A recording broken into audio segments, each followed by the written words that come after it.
Welcome to episode 15 of Both Down, the number one Blood Bowl podcast. That's still around. I'm Steve Kilowagi, and with me as always, Scott Prime. Or Fat Finley. There you go. Now, what do you mean by still around? Well, we've another dearly departed. They're just dropping off like flies, aren't they? They are. I mean, anything with a Z in the name. Once there was 4, and now there is 2. So we have the number one Blood Bowl podcast. Out of 2 now. Out of 2. So what used to be awesome being the number one Blood Bowl podcast out of 4. Yeah, it was like something special. It was hard to do. Right. Now there's only 2. And yeah. And what I'm referring to is it looks like we've lost Slurpcast. For the time being. Oh, I like to think that they're gone forever because they couldn't hang with us. Oh, yeah. Eat that, G-Dub. Ugh. G-Dub. No, they're taking a sabbatical for a little while. Wow, big word. What? Did Nice. I actually said that? Yes. Are you being serious? I'm being an ass, but yes. You kind of perked up. That was impressive. Okay, well, every now and then I do know a big word. Good for you. A enormous word. Is that a big word to use to describe? It's commonplace big word, though. Oh, okay. So you're not so... Well, I guess you work at a school, so sabbatical, kind of. Oh, so we're going to give an excuse why I used a big word. Yeah. Well, screw you, pal. So anything else going on? Let's see. I guess the big announcement, we're recording this on the day of the corn decision. Oh, that's right. Corn is a no-go. No corn the for the NAF NAF. Came out today and said no. And I was trying to light a fire in you by texting you while you were at work. Yeah. And I guess it worked until I saw your response. And then I was like, you wussed out. I was upset because I'm a big proponent of if it's in the game, it should be in the game. However, in their reasoning, the NAF mentioned that they'd contacted Games Workshop and they had stated that corn will not be in the tabletop rules. At that point, it's a separation between the games, and I'm okay with that. Okay. So I'm, as much as I was wanting it and fighting for it and all that, the moment that GW goes, look, it's not going to be in the tabletop rules, so don't worry about it. That's when I go, okay, the NAF can say we follow the tabletop rules of Blood Bowl, and that's why it's not in. Well, here's the deal: if you like the roster of the corn roster, I do. You could play Chaos Pack or something similar and just tailor your team as they skill up. If you're in the league that picks skills, yeah, or if you're going to a tournament, or even if you like the look of them, buy the minis and just sub them for Chaos Marauders or something. That would be fun. I mean, now you can have, what was the big guy called? Bloodthirster? A Bloodthirster. You can have a lesser Bloodthirster or a minor Bloodthirster, and it can be represented by your Troll, your Minotaur. And That's not a bad idea. I didn't really have Ogre. I had no real desire for that type of team. I'm just saying, all you have to do is good. trick them out with some Frenzy, some Horns, and some other stuff. I mean, it's not totally lost. If you really like the fluff of that, you were doing it before Games Workshop came up with the idea and said, hey, look, it's a corn team. Yeah. I mean, you see stuff way back when that even talks about like the Nurgle being the corn team and stuff, at times. Or the Blood Bowl magazine where it had the corn roster. Was that what it was? Slaanesh roster. Okay. Maybe that's why I'm getting confused. Yeah, you can always look at Blood Bowl magazine 1 and see all those different rosters. I think that's actually where I saw that because I was looking thumbing through mine. Yeah. So, I mean, yeah, if you want to play corn, you still can. Just call it something else. I mean, or put it into your league. And then they don't have any control over leagues, so. Right. Oh, that's true. Yeah, house rule it into your league and see how it plays. Give them feedback, and if you if you do it, give them lots of feedback. Say this works. This is very balanced. This is not. Whatever. Because we've heard a few, I guess, opinions on both sides of it. Some people, some of our fans actually email us and have many discussions with us, and they say, no, they don't. Nobody talks to us. That is a lie. Okay, it is.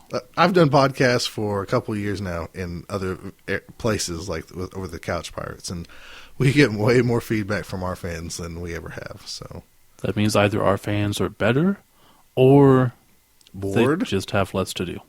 I don't know what it is, but it's nice to get feedback. So. Absolutely. Anything else going on? It was a couple weeks ago. Fumble celebrated their 10th anniversary. Yay for Fumble. And if you don't know Fumble, that's the little online JavaScript game of Blood Bowl. It's the, I guess... it's the devil. It is the devil. I guess it's if you played Cyanide, it's more like the old Nintendo game version. It's like playing snakes on your phone. No, it's not that bad. Well, no, it's a fun game. Just it can be. Let's talk about it. I don't have fun for with the it. 10th anniversary. They had an announcement that if you played a game, if you had one of your team, you already had a team made up. They reset your team with the little P symbol or whatever. Yeah. Because what is it? You have an R if it's ready to play, a green dot by your team. Hell if I know. I don't know.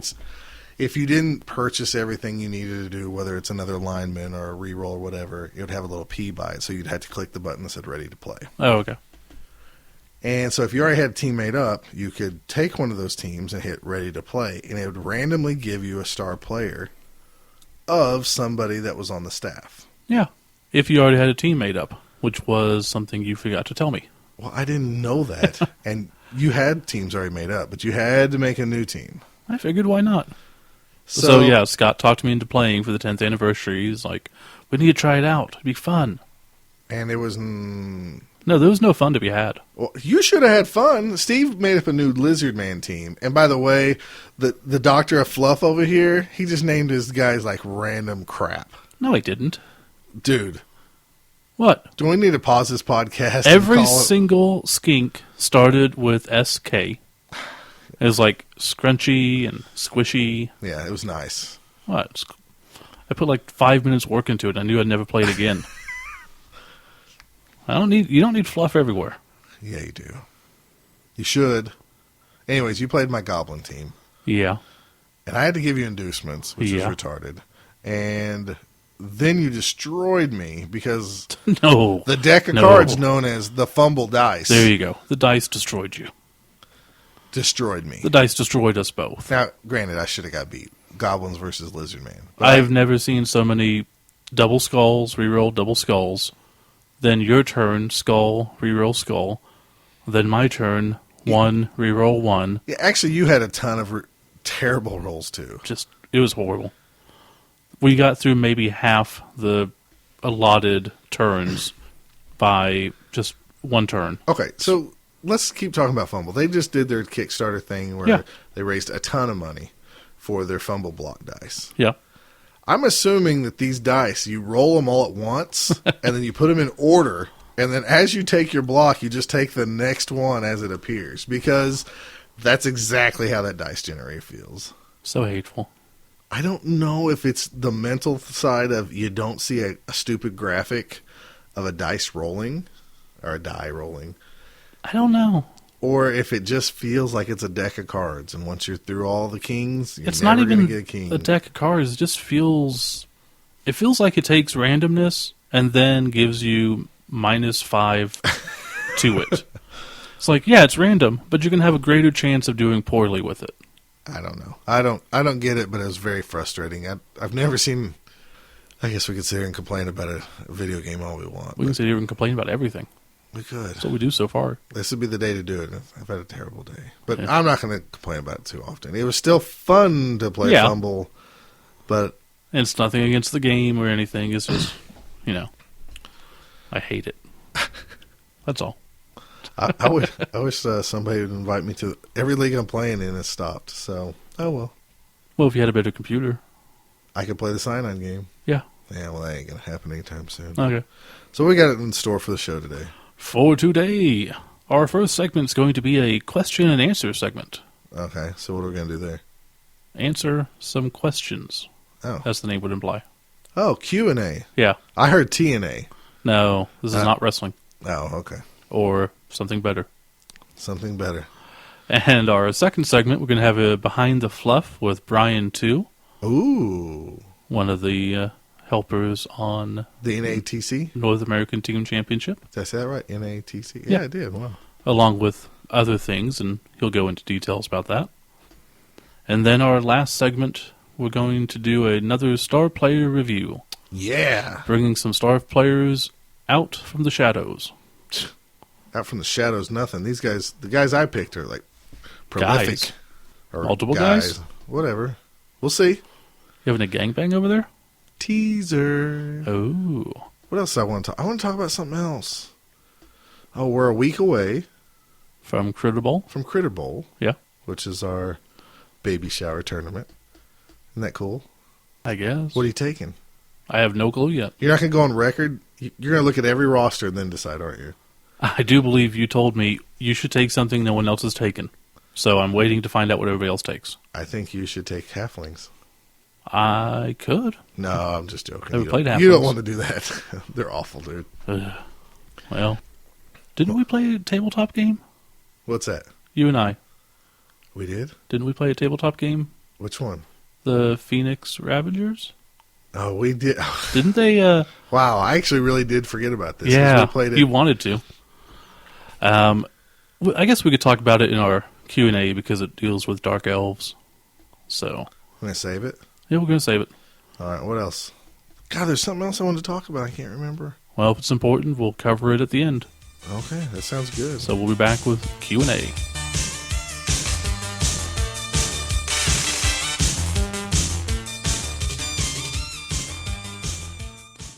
Both Down is brought to you by Wizards Asylum, your premier source for comics and games in Norman, Oklahoma. Check them out online at their new home, wizardsnorman.com. This is Rasta Tellspike, Hall of Fame star player of the Scale and Blight Scramblers, and you're listening to Both Down with Stephen Scott.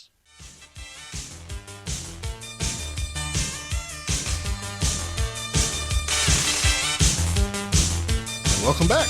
In this segment, we are going to do some Q&A, as it's written down on my piece of paper. Which Q&A. is questions with answers. Questions with answers? Yep. I thought that's question and answers. So it should be QWA. Well, if it was questions and answers, it'd be QAA. You know what I remember now? What's that? Remember how I said there's something else I was going to talk about? Like 2 seconds ago? Yeah. Yeah. Okay. So I think his name's Mike Davies or Mike Davis, however you pronounce that. Okay. It's like San, and it has a number by it, like 0386 or something Yeah. like that on Twitter.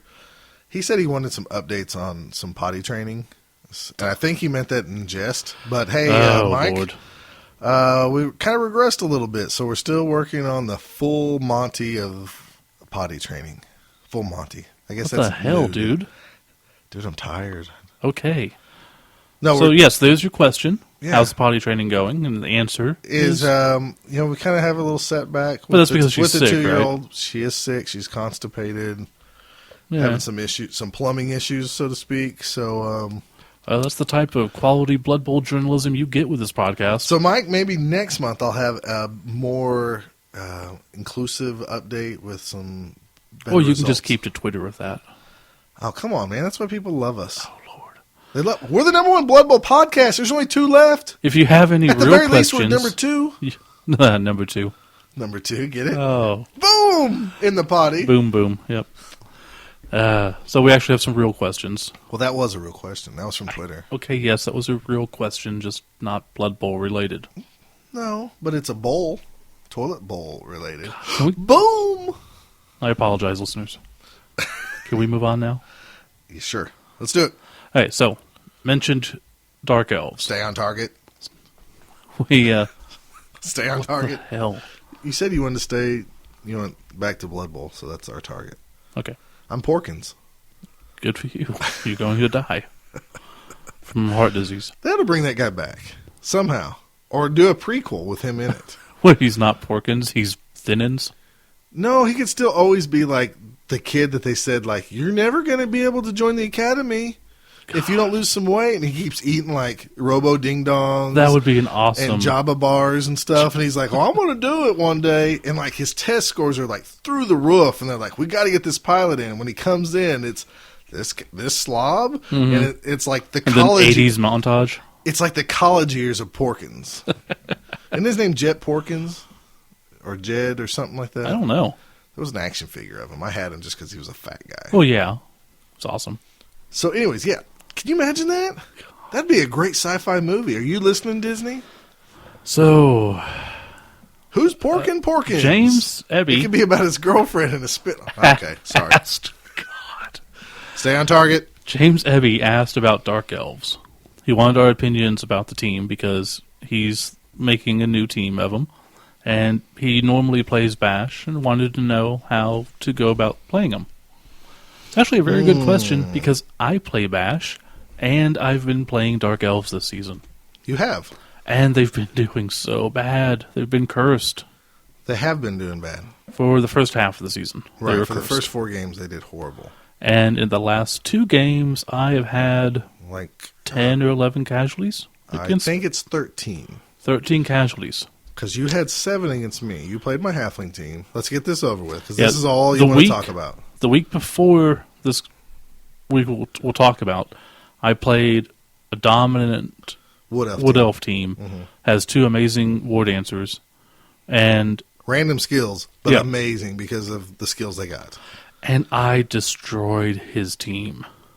But Now, the result was... it was a tie because I was too busy looking at a block. I was lining up blocks to do multiple blocks, Hit with this person, frenzy, push him into this person, and hit with them, and then hit with this next guy. So I had it all lined up. Hit the ball carrier. I hit him 5 times. Couldn't knock him down. And you forgot something, didn't you? I forgot that the first 2 people I hit him with, which was a total of 3 blocks, since one of them had strip ball, or frenzy, excuse me, they all had strip ball. Yeah, that's... Hit the guy 3 times with strip ball, and forgot to knock the stupid ball out of his hands. That's a shame. Now, So then he leapt, got a 2, and ran into the end zone. I was not happy. Snot then, happy? I was Like a not snotling? happy. So it was like 2-2, but I should have beat him. And there's plenty of times when you say, "Oh, I should have beat that person if I had better dice rolls." I should have beat If I him. would have rolled 7 6s Yeah. and then 2 5s, I would have won. I was 3-2. so close to winning. I just needed to not eat the goblin and then throw him and then get 3 good, Bounces rolls and then land and walk. dodge 3 times. Yeah, in the That's rain. it. That's all I needed, though. I Yeah, hate people this- like that. You play Magic the Gathering with them, and you Oh. beat them, and then they're down like 7 cards in. They're flipping cards over, going, "If I would have just got to this fireball." Mm-hmm. Let me tell you something, butthole. That was 7 turns later. The end is now. So we're keeping it on Blood Bowl, but yes, I would have beat him. The end. Like the end is Slurpcast. So then, Boom, stay on target. oh Lord. Okay, So then this week in our league, you played Halflings. I played Halflings The St. Louis Hams. versus my Dark or Black Phoenix Ravagers. Yes. And how many casualties did I have? 7? Hold on. Well, okay, yes, you had 7 casualties. And you had a couple on your own. Yes, every time I try to dodge or go for it, I would also casualty myself. It was pretty bad. I had a full 16 players against you, and all but 1 halfling who was in the KO box, and my 2 treemen were the only 2 guys left on the field by the end of the game. Yeah. I tried my best to clear And the pitch. everybody else was in the casualty box for either being called out for fouls or, whatever various reasons. Yeah. Usually by your hand. Tried. At halftime, it was 1-1. Yeah. And really, I could have walked into the end zone, but instead I thought, I have a bribe. Yeah. I'll foul one of his guys. And then I roll doubles, and then I roll a 1 on the bribe. So then Steve blitzes me and smashes me and casualties me, and it's 1-1 going into half. I have exactly 11 players left, and then it was over. Oh, so bad. Kind of like Slurpcast. So, what's this have to do with Dark Elves? Well, they are Dark Elves. Well, hold on. Oh, okay. If we're going to talk Okay, about our go league, ahead. I want to talk about the fun thing you did to the Wood Elf team the week before. Yeah. Steve hurt them so bad Oh, yeah.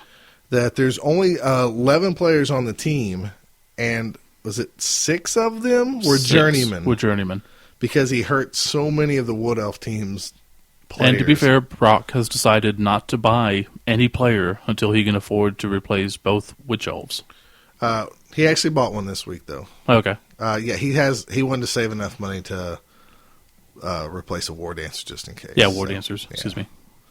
So, yeah, now he finally has the money to do that. But, yes, you just dismantled him. And they lost because of that, didn't they? No, they still won. I know. Yeah, I know. Stupid Wood freaking War Elves. Dancers. Yeah, the stupid War Dancers. All right. So, Dark Elves do not have War Dancers. No. They don't. But they have 4 Blitzers. And, I'm very much a bashy type of player. for whatever reason, that's how I like to play. I like to bash. I like to throw the ball to catchers, and I'm not a big running guy. I'm not a big, finesse type of person. I know the day you figure out not to throw the ball, just even for those quick passes to get that 1 point experience, is the day you'll probably win the league multiple more times than you already have. Won't happen. That always screws you somewhere down the line, and it usually is against me. Oh, it does. And even with this team, the witch I bought, not a witch elf, I bought a thrower. A runner. Mm-hmm. Yes. But I was going to use him as my thrower because I have access to passing. Right. And I like to throw. She has dump off. It's an okay skill. I love dump off. I would, except it never worked for me a single time. I've used it probably 4 or 5 times now. 4 of those times, she didn't even lose the ball when she got hit. She would have kept the ball, but since I threw it and she fumbled or the person didn't catch it or something, the other team got it. So I'm seeing that as a detriment to me, to at least my play style. It depends how you set up. I mean, yeah. So what is he asking here? I think stay on target.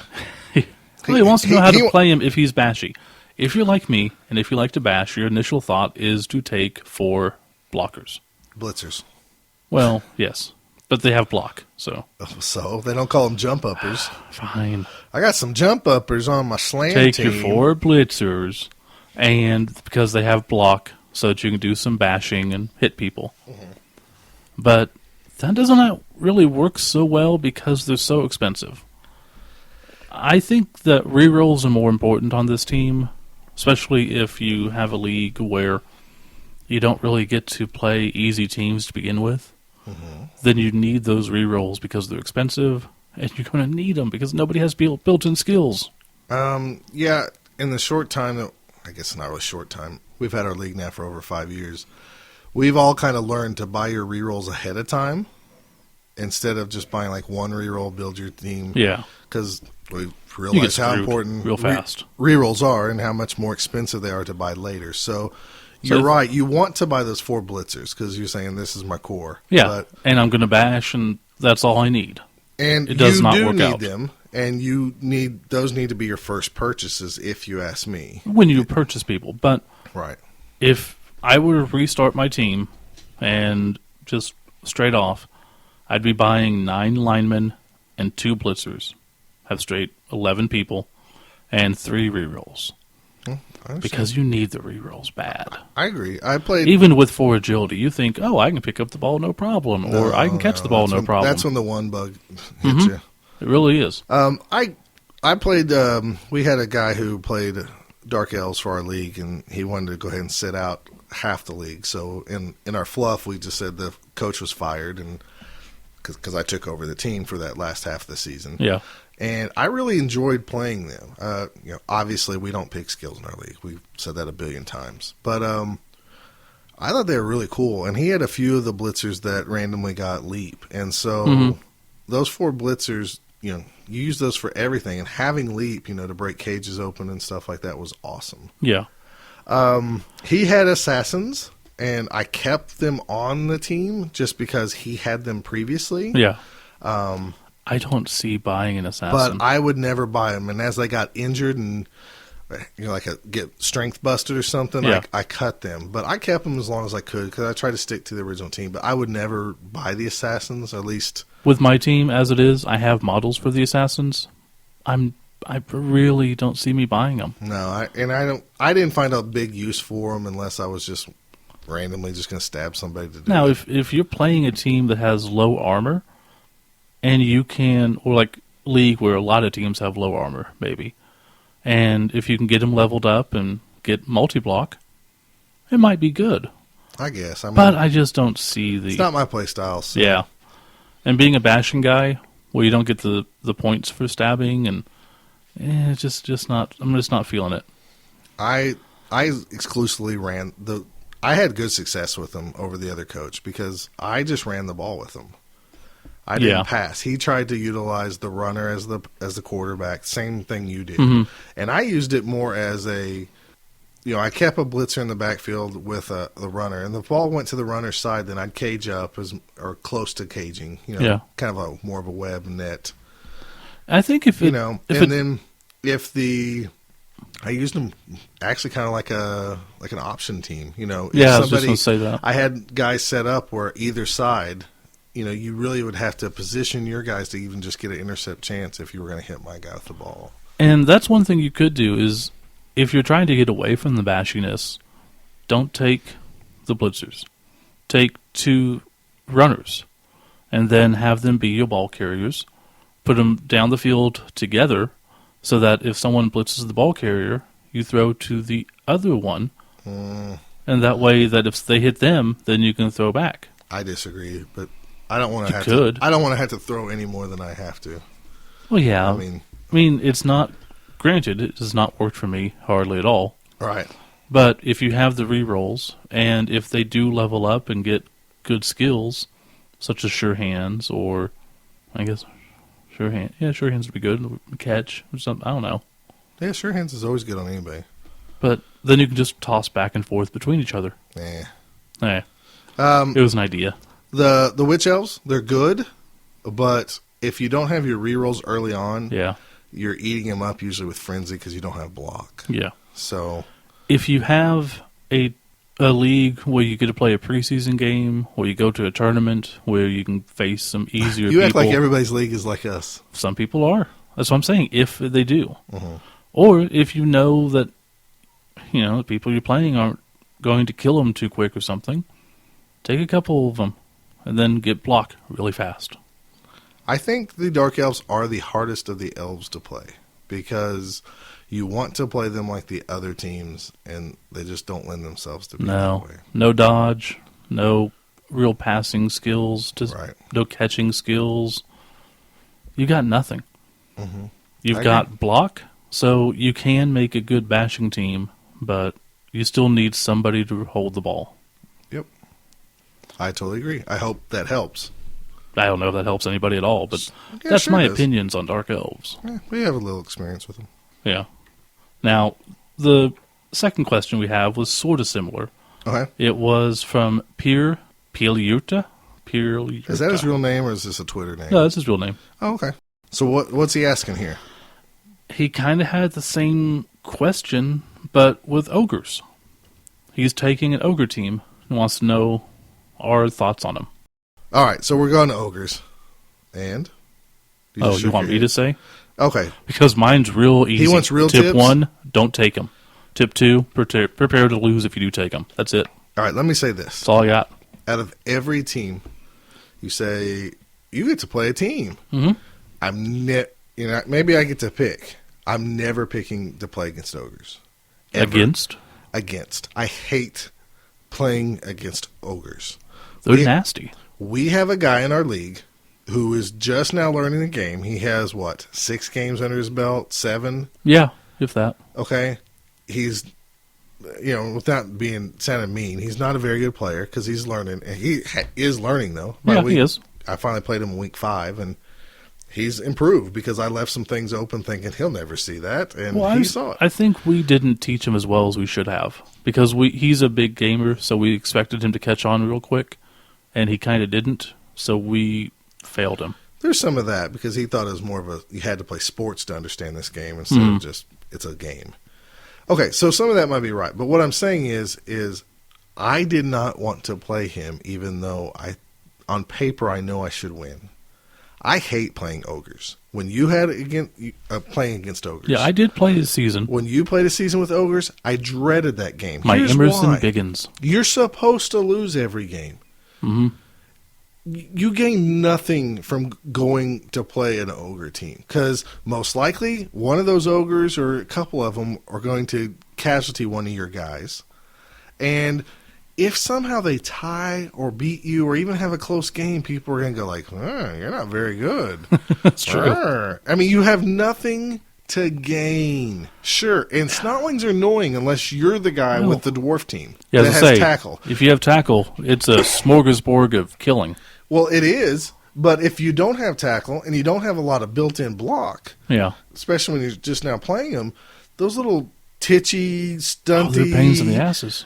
sidestepping little bastards will move around the field, and it just frustrates you. Sure, they're not going to tackle you. They're not going to do a lot of stuff, but they're frustrating as heck. It's just like I hate playing Candyland with my daughter because it's just a stack of cards, and there's at least a dice game. I can roll a dice or whatever.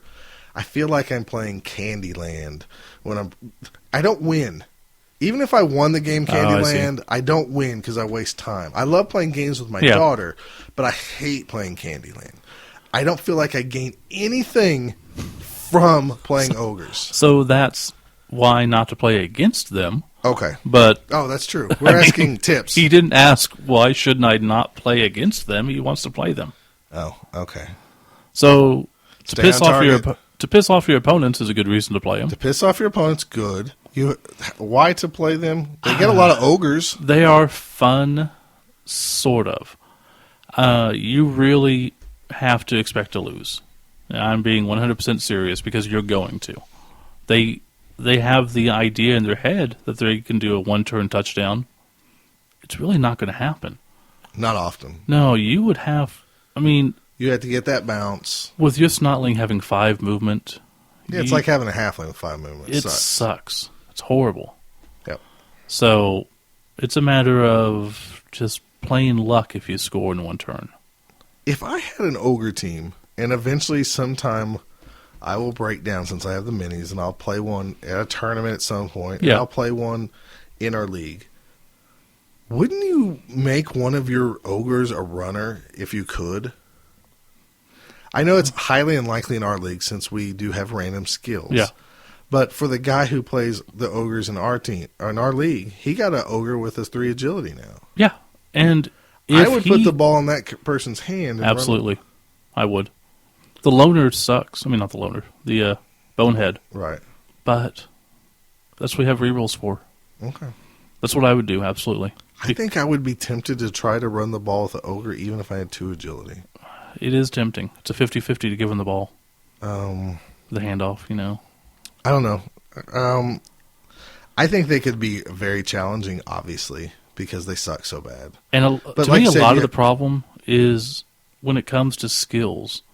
The ogre's getting skills, great. Love them, take a skill, have a good day. It's hard to accept a skill on a Snotling, isn't it? Any skill on a Snotling, you think, oh, I just doubled my price on a Snotling. Right. And those things die so fast. And most of your money goes to rebuying a Snotling. Or if you have a game where an ogre dies or 2 of them, you don't have any money. Forever. And that's what our guy is struggling with. He had a few ogres die. Mm-hmm. And so he's been taking him forever to recoup, you know. And it's true. I mean, you buy as many as you can initially, and then you just hope nobody dies. Because once they start, you know, they're big targets. People are going to try to kick them or kill them. And it just ruins you for games. Yeah, I mean, I don't have a lot of advice because I don't have any experience playing these guys. But like I said, do when know I played them, playing against them. I did so bad. I wasn't a big Fowler back then. Did you win a game or 2 though? Maybe. I could have swore you I think did. I got. It might have been against the Iron Breakers. Oh well, which was an anomaly. Yeah, the world's worst dwarf team. They got the worst place award, didn't they? They went 0-8. 0-8. A dwarf team went 0-8. It was, unreal. It was insane. Unreal. Anyways, there you go. So ogres, we wouldn't do it, but if you do, enjoy and prepare to die. I would play. Part of me wishes, and I know we're going to go into this with this next question, but I hate the Snotling. Yeah, as a component. And Snotlings are horrible. Not just that. I mean, I even hated them back in 2nd edition. But I like the idea of... It evens out the team, though. If you had goblins or anything else with them, they'd be too powerful. I do understand that, but I think you could maybe fix the goblins by having them have loner or something so they don't work with the team. But I'm fine with the Snotlings making the position, because you're right. Goblins would probably be too much. Yeah. But I just hate the Snotling for multiple reasons. It's hard to find a really good model, in my opinion. That's true. I know there's tons of companies that make little snotling models, but they're all like laughing or doing a backflip or doing something. And I just want a little Blood Bowl looking dude. Maybe I'm just nitpicking. You just buy little helmets. I thought about buying some of those little smaller than squinky things. They're called Zinkies. Jesus. And I saw some Army ones tonight. They were all green. And I was like, I'm going to glue those to bases. And Okay, make that's them not bad, yeah. But Yeah. Sort of going into that, Sean Stevens wanted us to talk about the history of dark elves and ogres. You're the history guy? yeah, I'm the history guy. I'm the buff. You're the buff. I'm the history buff. I'm the stuff. Oh, okay. Yeah. No, whatever. Go So we soul want to talk buff. about. So we want to talk the history of the dark elves and ogres. They've both been around You almost since said dark ogres, didn't you? Well, I was going to say dark elves and ogres, but then... Dark ogres. Dark That'd be ogres. cool. Evil ogres. But anyways, they've both been around since the beginning, And wood ogres. haven't they? And pro ogres. The high ogres. The high ogres. Hey, man. Oh, How wow, are you going to throw man. that guy, man? Oh, I'm just going to stand here and walk around in circles. It'll be fine. It's okay, man. Oh, It's wow. really cool, man, that you're, like, going to hit me and all. All their opponents are Popo. Man, it's the Popo. Watch out. Okay, so both races have been around since the beginning, right? I don't have first edition, but since second edition, yes. Pretty sure they're both around first edition. Yeah. There's ogre models, and I'm But pretty ogres sure, used to be their own team. I right? think back in first edition. And then Snotlings were their own team.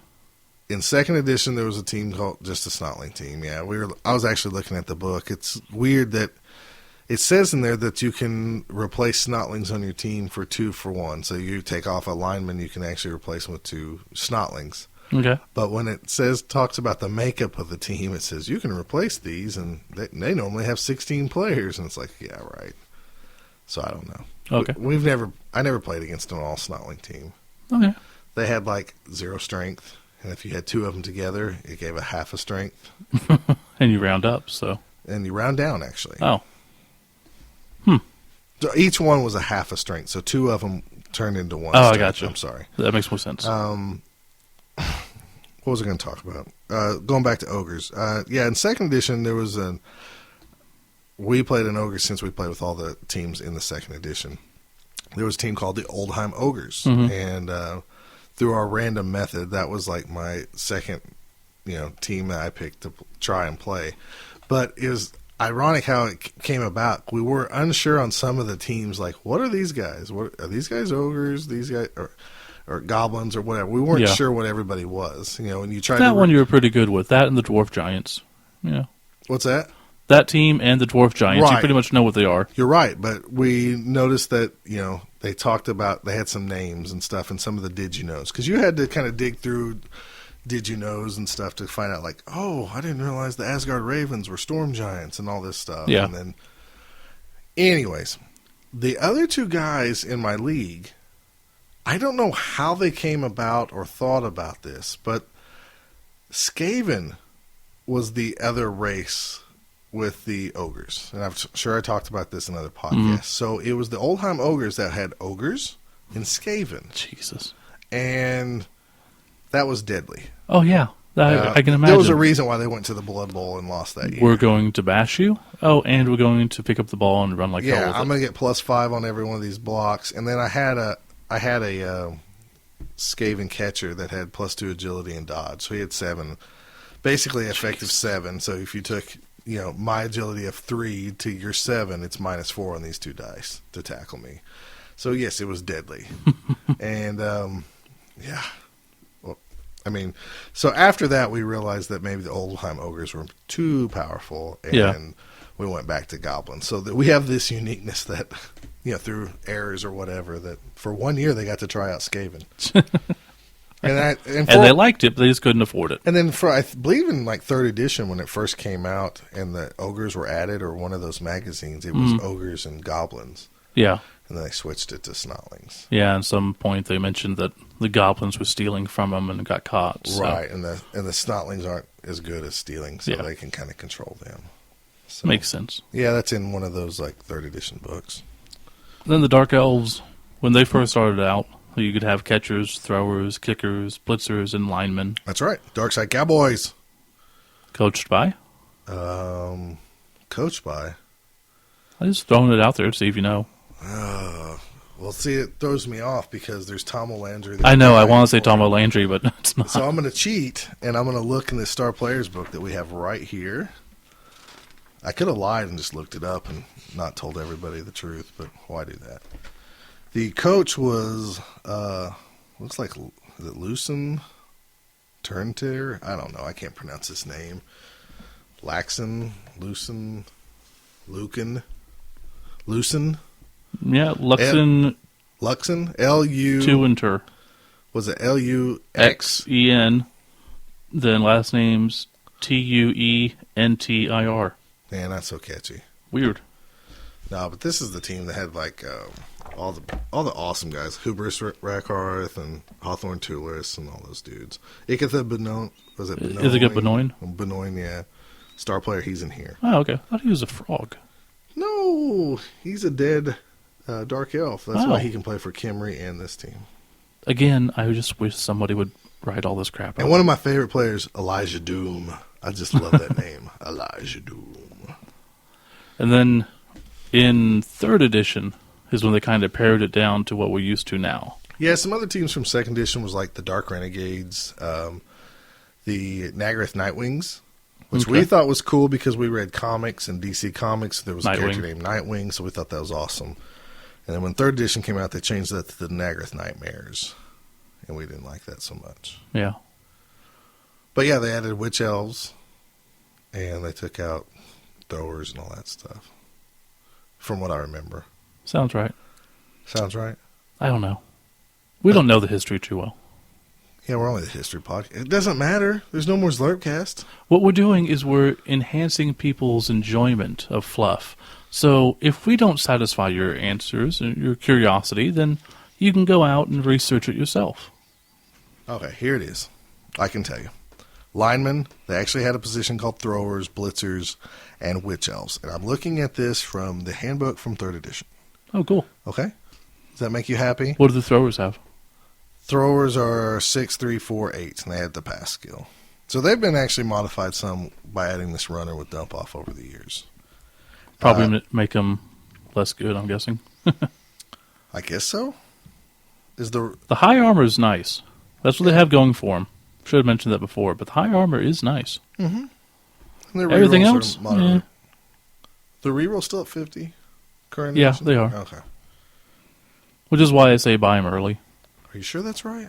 I thought they were like 70. I thought they were expensive, but I could be wrong. I thought they were found. I've been building so many teams for Critter Bowl. I know. Our minds have been messed up. But yeah, I was really upset actually when 3rd edition came out because it seemed like they centered on, they had the box set that was the Nagaroth Nightmares and all that stuff. Yeah. And I was like, I can't believe you moved away from the Dark Side Cowboys. It was so cool. I'm sure they still exist. It's just that they're probably a traveling team, whereas Nagaroth... I understand. Yeah. It's probably somebody's personal team, and they had enough of them or something. Wasn't it supposed to be Jervis's? From what we know, yeah. Yeah. That's what everybody says. Cool. All right. What's your next question? I think that was it. Oh. We had another question from Jonathan Mickelberg. Mm-hmm. He wanted to know how we were going to take over the old world now that it was just the two of us, podcast-wise. Well, we've already... I think Scott's already brought that up quite often. Yeah, we already won at Chaos Cup, despite what they say. Sure, they might have won the tournament proportion, but the whole tournament experience included like the scavenger hunt, and we won that, and that was bonus points. So exactly, and Alan won the Stunty Cup. He won the Stunty Cup. I mean, out of 80 coaches, 2 out of 3, I think we won. So, yeah. I mean, plus you're listening to us now. Obviously, that proves that we're the better podcast. For now. Or you're already listening to the other one. And just, but just don't tell us that. I don't want to take over the old world. I want to take over the whole world. Boom! Shakalaka. Stay on target. He also asked another question kind of about keeping interest in leagues that meet only once a month. Mm-hmm. But I brought that up in the interview. So why don't we go ahead and wrap this up, and then we can get on to the interview. Okay, so God, you just threw people off. Why? I can't stand not filming these things. I keep thinking like this is a documentary and there's like cameras here. Because every time we record, I say film. Well, that's just because you're stupid. I know. Okay. I can't stand to do these out of order. Why? It just really messes with my mind. Well, you didn't want to record in order last time, so this is why we're doing it now. I know, but it kind of messes me up. You could have been here at 5 last Saturday and done this in order, but nope. I know, but You got a family. I got a family. Punish me for having a family. God's already punished you by having a family. If only the listener knew. So, yes. End this and go on to the interview? Yeah, I've talked enough. But we did do this interview last week, so if you're like me, this should really bug you that we film these. See, I did it again! We recorded these out of order. All right, let's go to the interview.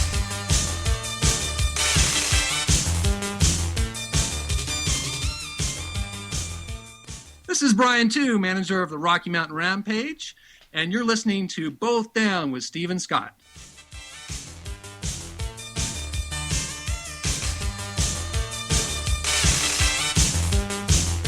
All right, we're back with Behind the Fluff, and today we have Bryan Tew with us. Hello, Bryan. Hey guys, how are you? We're doing great. How's it going? Fantastic. Thanks for having me on. Well, thanks for coming. So we mainly brought you on to talk about the North American Team Championship, but since that's not really fluff related, let's go ahead and get some fluff stuff out of the way first, and then we'll get to that. Absolutely. That sounds better because although we have to talk about tournaments now that Slurpcast is gone because they couldn't handle and hang with us being number one. Wow. Yeah, I'm just going to leave that alone. Trash talk. Strong words. Yeah, we'll see if they come back now. So we talked a little bit before, and you're a big fan of fluff, but in your local leagues, you haven't been doing it so much lately. Now, is this something that you're going to be doing in a future league? We hope so. And, there are a few of us who are into it, and we do that for our own teams. Yeah. But I think we have a lot of newer coaches, and it's part of just educating them on the history of Blood Bowl, the background, and all that is really exciting for the few of us. In fact, that's what really brought me to Blood Bowl. My buddy, Rich Skelton, who you guys met at the Chaos Cup, he introduced me to Blood Bowl back in the mid-2000s, and he basically gave me the background booklet from, I think it was 3rd edition, and he said, "Here, read this." I'm like, okay, was whatever. Was it the Star Player book? Star Player, and I think there was... the companion?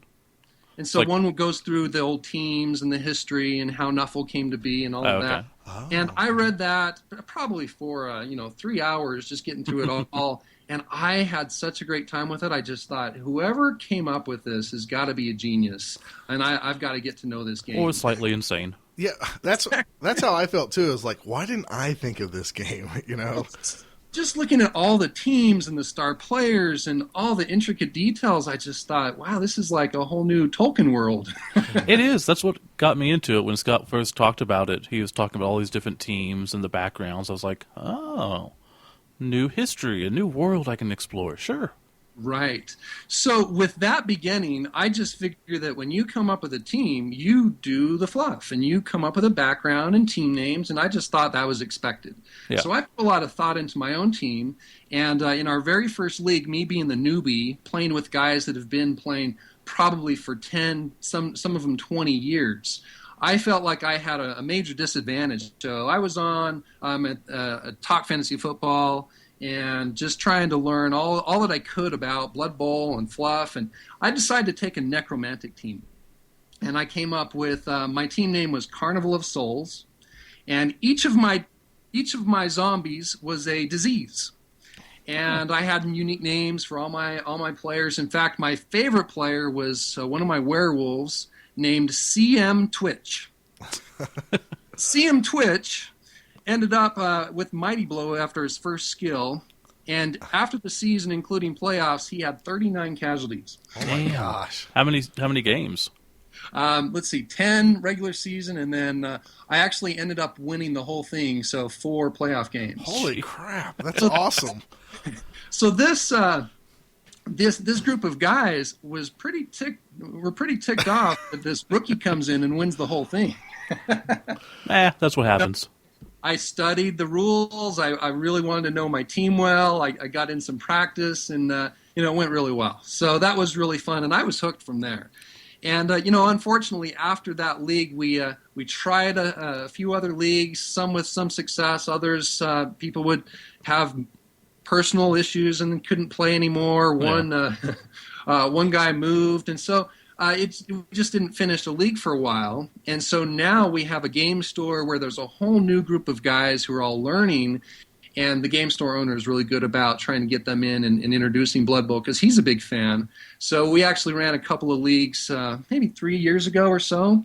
And now there's an interest again, so we're starting it up. Cool. And part of it was that, here in Utah, we have probably 30 to 40 guys who have experience playing.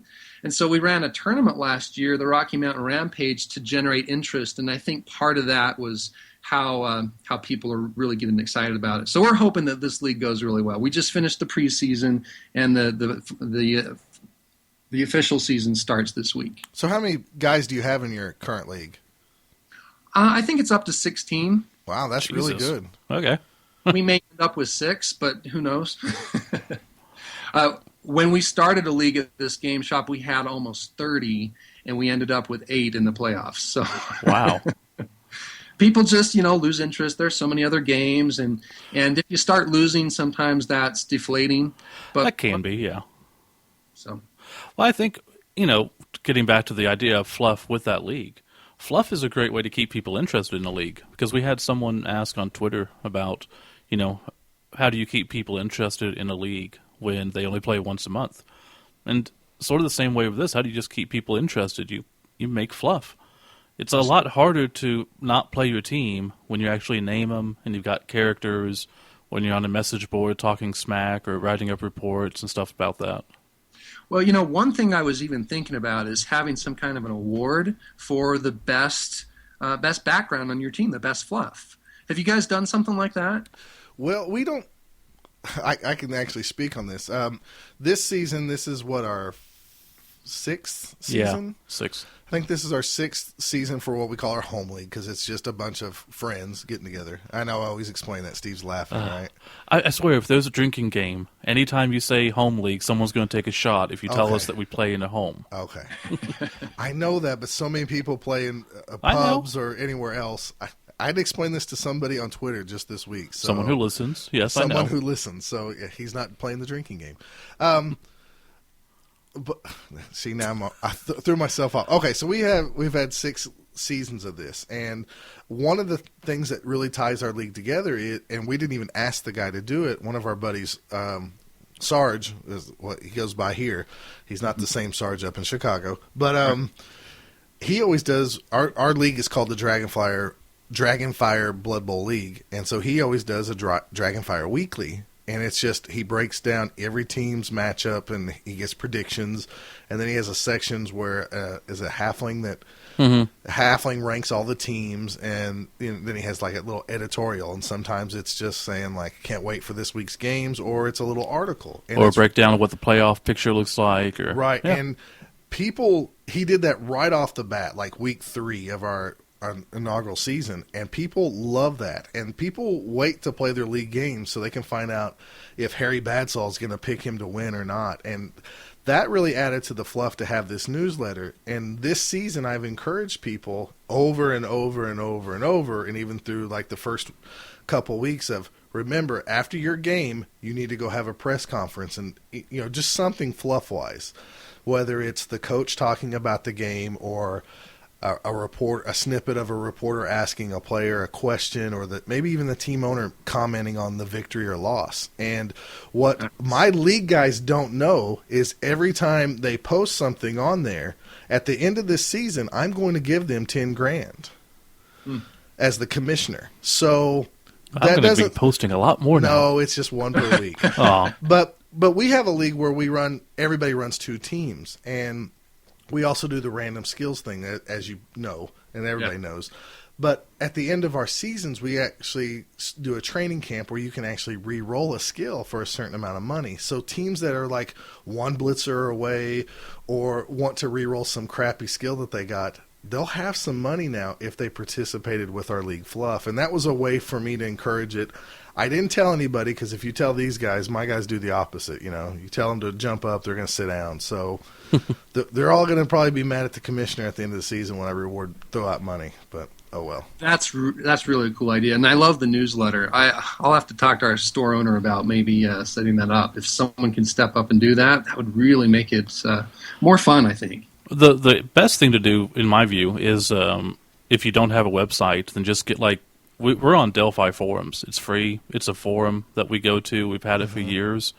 Everybody just goes on there. We have the schedule up there.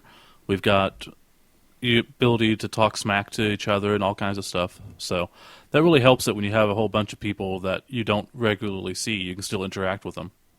Right. Nice. And I used to, and I don't do it as much anymore, and I probably should get back into it, but I used to try to, as the commissioner, go on there and talk about the current state of the league every now and then and stuff. But some guys seemed to really like it, some didn't, so I kind of got lazy on that. So that's my fault. Wow, very cool. Well, back to your tournament. Didn't you create a figure for that? We did. It's the Bigfoot model. The very cool miniature? That's right. And with our inaugural Rocky Mountain Rampage, we wanted to do something big to really entice people, to at least local people, to come out. And that's really what we wanted to do to start the league scene again. So we have a local sculptor, and he was able to create this model for us, this miniature that we just loved. And we have a friend who's also a caster, so he did the casting for us. So we did it for relatively cheaply, and everyone who came to the event got a free Bigfoot. And that was the real big giveaway. And we had a custom kickoff table where Bigfoot, every single one of the results, did something. Whether he throws a log onto the field, whether he joins a team, whether he puts poison ivy onto the pitch, whatever it is. And so every single one of them was Bigfoot themed. And then, of course, when one of those kickoff results has a Bigfoot join your team, or a neutral Bigfoot on the field, you actually put the model out there, and it was really fun. It's a little bit bigger than most models, so it was really fun. And people were able to paint those ahead of time and really stood out. We had some really nice looking models there. So now we're planning on having those for our future tournaments, but they'll have to pay for those in addition to the tournament fees. However, they're open to the public as well on our website, RockyMountainRampage.com, and we just charge $30, including shipping. So Rocky Mountain Rampage was a success. Are you guys going to do another one this year? We are. It's on April 13th. April 13th. How many did you guys have at the first one? We had, was it 16 or so? Was it 16? Okay. Uh-huh. That's good for a first turnout, you know. Yeah, we were somewhat disappointed with the local turnout, but we had a couple guys. We know that feeling. A guy from Vegas come up. We had a couple from California.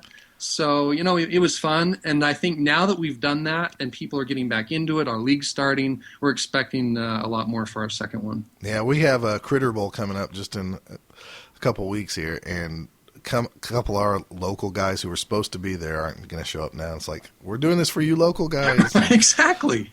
Knuckleheads, but Step up, guys. It's a good thing they don't listen to the podcast. Otherwise, they'd be mad at us. They don't play tournaments. They don't listen to podcasts. Our local guys suck. Yeah. Except for Alan, who's listening to this right now. Is he listening? I don't know. Probably is. But if he is.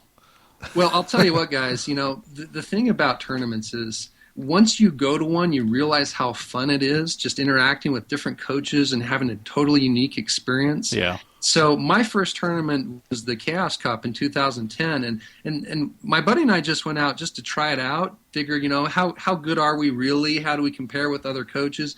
We had such a ball that we make it a annual thing, and we've gone to several others as well.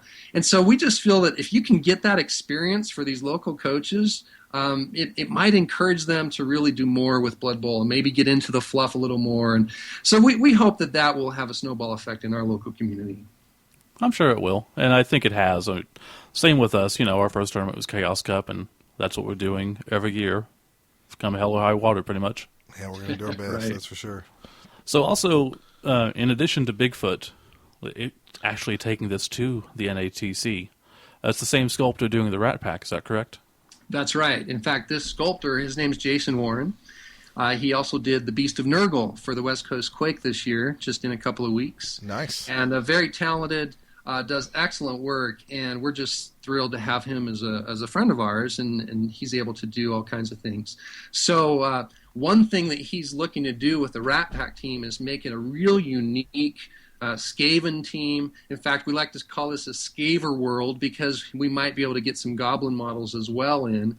And really, he's interested in doing more Blood Bowl miniatures. So for those out there who want to do a miniature for their tournament, I tell you what, Jason is one of the best, and for the cost, it's well worth it. Biggest bang for your buck. Do you know how would we contact him? Go to gloveinc.com, and you can see some of his work, and you can put in a request. Or, in fact, if anyone just wants to contact me, I am Grither on the forums, or my email address, bryantew@gmail.com. I can put you in touch with Jason. That's how Deluni Shaman got in touch with him, is we were able to make that connection. And he's thrilled with his Beast of Nurgle model. We're excited about it as well. I have it right here in front of me. It is awfully big and nurgly. It's a giant worm. So if you're going to get a giant worm, you might as well get this one. Bryan, is the Rat Pack team, and I'm just curious because I haven't done my research like I should have for this interview, is the Rat Pack team going to be a full Skaven team? I mean, is it going to have 2 blitzers, 2 throwers, 4 gutter runners, linemen, etc.? That's right. In fact, as of right now, with how many teams we have signed up, we are planning on doing 5 different miniatures. We'll have the thrower, we'll have blitzer, we'll have lineman, we'll have 2 poses for the gutter runner and a rat ogre. Nice. Now, the other nice thing is they'll all have adjustable arms, so you can really mix and match however you want. Now, if we get more teams signed up, which we're really hoping for, and guys out there are thinking about getting a team, this is the time to do it. In fact, we now have... I think there are some posts out there for those who don't have a full 4 coaches for their squad, and you can start connecting. But if we get more, then we can potentially do goblin models and maybe more poses for linemen and such. So it's all based on how many teams signed up. But we're really happy that right now we have enough where we can do all of the models on the team. We'll probably have a full 16 player team. Okay, yeah, I was about to follow up with all 16 players because. Right. That's my biggest problem buying stuff on eBay is a lot of people sell like tournament painted teams, and it's like, I don't want 12 people. I don't want 11 characters. I want 16 just in case. So that's right. And, we figure that this team is going to be so unique that you're not going to be able to get these types of models anywhere else. So our ultimate goal is to have a 25-player squad so you can have both a Skaven and an Underworld team. That is sweet. That'd be awesome. And that's all included in the current price, right, for the sign-up? That's right. The price won't change. It's just how many teams sign up. Unless you don't sign up soon, then the price gets higher. That's right. I think the end of January is the next cutoff. Yeah. That's still awesome, though. I mean, oh, yeah. I know I bought a team from Impact, and I think by the time I got all the models and stuff I wanted, it was almost $100 just alone for the team. So. Oh, yeah. It's easy. You go to Grebo or Gaspez Arts or anywhere. Well, even in GW, you almost had to buy 2 of the team sets to make a full team if you're anal like me. So, well, when you think about it, you're paying, about $115 per person at this point. That's 3 days of Blood Bowl, meals included, and a full team. Yeah. It's an incredible deal. And if people really can't afford it, you can always sell the team to recoup your cost. Absolutely. I think the big thing is just getting there. And then there's negotiated rates with the hotel. It's like $85 or something. I can't tell for sure, but it's actually a great deal for a full weekend of fun. I just can't imagine why, if it's all possibility, make every effort to be there because it's going to be a lot of fun. Absolutely, and the better it does, the more chances of doing big tournaments in the future. That's right. And this tournament is supposed to be a little bit different of an experience for those who have not had the opportunity, like myself, to go to a World Cup. This is going to be similar in 3 days. The skill pack will be a little different where you get different skills each day. So it's intended to be a little bit different, a unique experience, and one that will certainly be a lot of fun. And plus, you get to play teams rather than individuals. So even if you're not doing well on the second day, as long as the worst player is going to play the worst player on the next team you match up with. That's right. So, and you don't have to play your own squad members, which is great. Yeah, exactly. I want to play Steve because I'm usually successful. Oh, really? No, not really. Oh, okay. He's going to bring up something awful. But and see, I don't want to play my buddy Rich because I'm usually not. Jiminy Christmas. What was Good I question. asking? I know. Way to go. Oh, there is a team from Germany coming. Isn't that correct? 2 of them, isn't there? 2 of them? I'm not sure. I thought I saw on the forums Yeah, I'm somebody pretty sure from it's 2. Germany's coming for sure. Well, that would be really cool. So people from America, and I know we're listened to worldwide, but if you want to protect your North American team championships, sign up so the Germans don't come over here and take it away. That's absolutely right. And I think as of last count, we have more Canadian teams than U.S. teams. Yes, there are. That's really sad, guys. Canadians, I love you. In fact, Hey. I went to a tournament up there and I had a great time. But guys in the U.S., you got to step it up. Well, they're part of North America. That's right. That's Exactly. No Mexican teams. That's all I'm saying. I don't think it's probably that popular down in Mexico. Now, the nice thing about the Rat Pack team is we do have some fluff behind it. Oh, Let's hear this. So I'll tell you, and maybe this will encourage a few of you to really make the plunge and come out. So here's the thing. We all know that in the old world, creatures from all races would occasionally come to the great city of Vas Vegas to just get away from it all. And oftentimes they wouldn't even return. So, we know that Vas Vegas was a little shady and violent at times. And as the saying goes, what dies in Vegas rots in Vegas. Well, we also know that Skaven and Goblins are great entertainers. And in Vas Vegas, they really were part of some of the best shows. So within these shows, there was one that really stood out for many years, and this was called the Rat Pack, the Vas Vegas Rat Pack, which was made up of some Skaven and Goblin personnel. So the Rat Pack were really singers, dancers, mutilators, magicians, and they were by far the most popular show in town. However, you had to be careful because they'd often call for volunteers, and sometimes they'd never be seen again. Well, it just so happens that the Rat Pack were also avid Blood Bowl fans. And we're always a bit envious of the fame and fortune of their favorite Blood Bowl team, the Skaven Blight Scramblers, who, as you guys know, were the only team in history to win the Blood Bowl in 2 years in a row. Well, that's correct. Well, as luck would have it, one of the Scrambler Hall of Fame players, Rasta Tailspike, came to Vas Vegas for a show. And he was given backstage passes so he could mingle with the Rat Pack. And as they were talking, they were really intrigued by Rasta's glorious stories on the field, on the pitch. And they were interested in getting Rasta, while he was there, to do an after-show scrimmage match. And so they got out there, and of course, many other fans and visitors were able to sneak in and catch the scrimmage. Well, following the show, the Rat Pack didn't have time to change. So they came in their tuxedos and show outfits, and that's how they played. So with Rost and some of his buddies, they had this big scrimmage, and it was so much fun. And the Rat Pack did pretty well. They decided that they were going to take a break from doing their show and go on the circuit for some Blood Bowl tournaments. And Rasta offered to be their coach. Wow. Now, the nice thing is they decided after that scrimmage match that they would keep wearing their show outfit, their tuxedos and so forth, for 2 reasons. First of all, it was kind of their unique signature on their game, but also it was perfect for smuggling in extra weapons like spiked knuckles and daggers. So, as they went on to the tournament scene, they became very famous for their style of play, more showmanship. And so what we're doing for the North American Team Championship is we're building this Rat Pack team, and yes, they'll all come with their tuxedos. They'll have really unique items that they'll be wearing. The Rat Ogre, for instance, will have a big pompadour. We'll have, funny hats, different things. So it's going to be really fun and really stylish. So it's a really exciting thing, and yes, the story is true.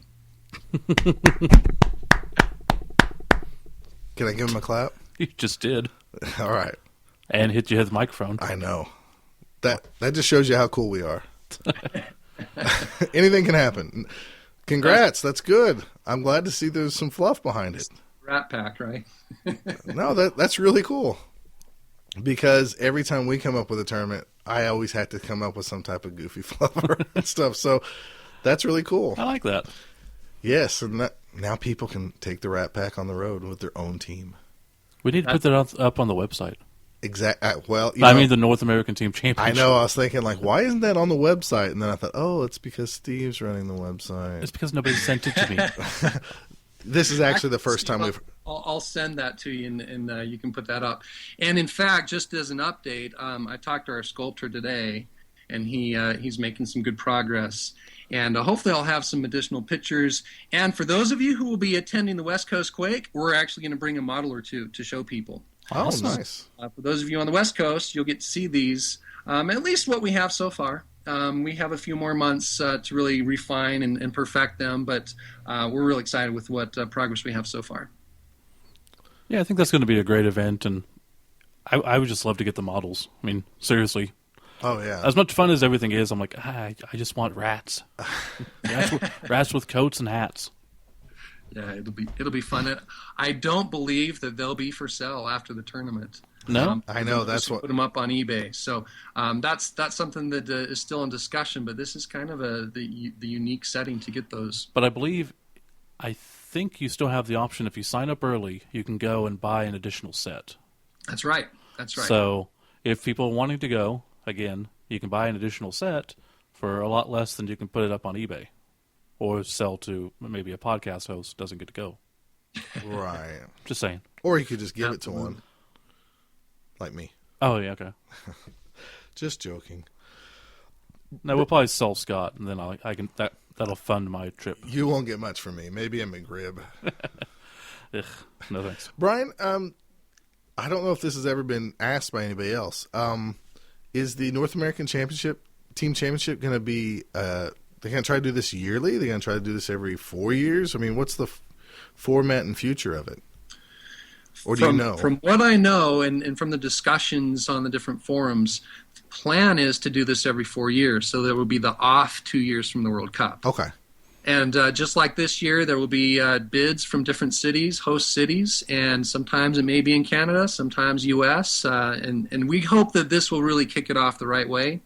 Now, the organizing committee for each of those different championships will be different, so they can do their own thing, have their own names, whatever kind of goodies they want to send. But this hopefully will be a good kickoff for that. And we're hoping that it will have as much success and excitement around it as the World Cup has been for those, especially in North America, that have been able to go. So far there's 12 teams already. So that's 48 people. That's really good. The World Cup had 800. Well, so only we can't 750 to go. Dude, we can't compare it to the Europeans. I know. We're around 450. I can't be sure, but yeah, we have a long ways to go to be at that level. However, I don't know how many the first World Cup had, but Oh yeah, definitely not as much. As the inaugural North American Team Championship, even 12 teams will be a lot of fun, but we're really hoping for more than that, and I think each successive tournament will be better. No, I think 12 teams right now is really good and Oh, really absolutely. positive, because we all know that how fanatical the Europeans are of Blood Bowl. I mean, Plus it's a lot smaller The other thing country. to think about is we know there's several individuals that have said, we don't really know if we can go yet. Kind of like your situation, we don't know about our jobs, our family, financially. So, I mean, we still have 5 months before this thing is run. Absolutely. So, in that 5 months, we expect to have a whole bunch of other teams. There's just a lot of incentive price-wise to register early. And the reason for that, and the reason we need those deadlines, is basically for this team. So we know how many models we're going to build, what kind of money we have to be able to put into it. Yeah. And if the organizing committee goes into the hole a little bit just to make it a great experience, we're okay with that for this first time. But we're hoping we don't have to. Yeah. exactly. So, I know the feeling. I tend to go under on tournaments and be happy. Yep. all right. So, real quick, Bryan, before we wrap up this segment, So the North American Team Championship will be your last maybe tournament for a while with the Norse team. Is that correct? That's kind of the plan for now. I've been playing Norse. I do some other teams as well. I really enjoy Slan at tournaments. I've played Necro, which is really my first love because of that first season. Just not a great tournament team. So I've done really well with Norse, but I'm thinking that tournament will be when Okay, hold on. I'm going to stop you right there. Hold on. The reason I bring up Norse is because you're number 1 in the world. So to say that you're kind of do well, it's kind of BS, dude. I'm calling you out on it because I kind of did well at Chaos Cup my first year with Chaos Dwarves by winning 3 games, but you're number 1 in the world.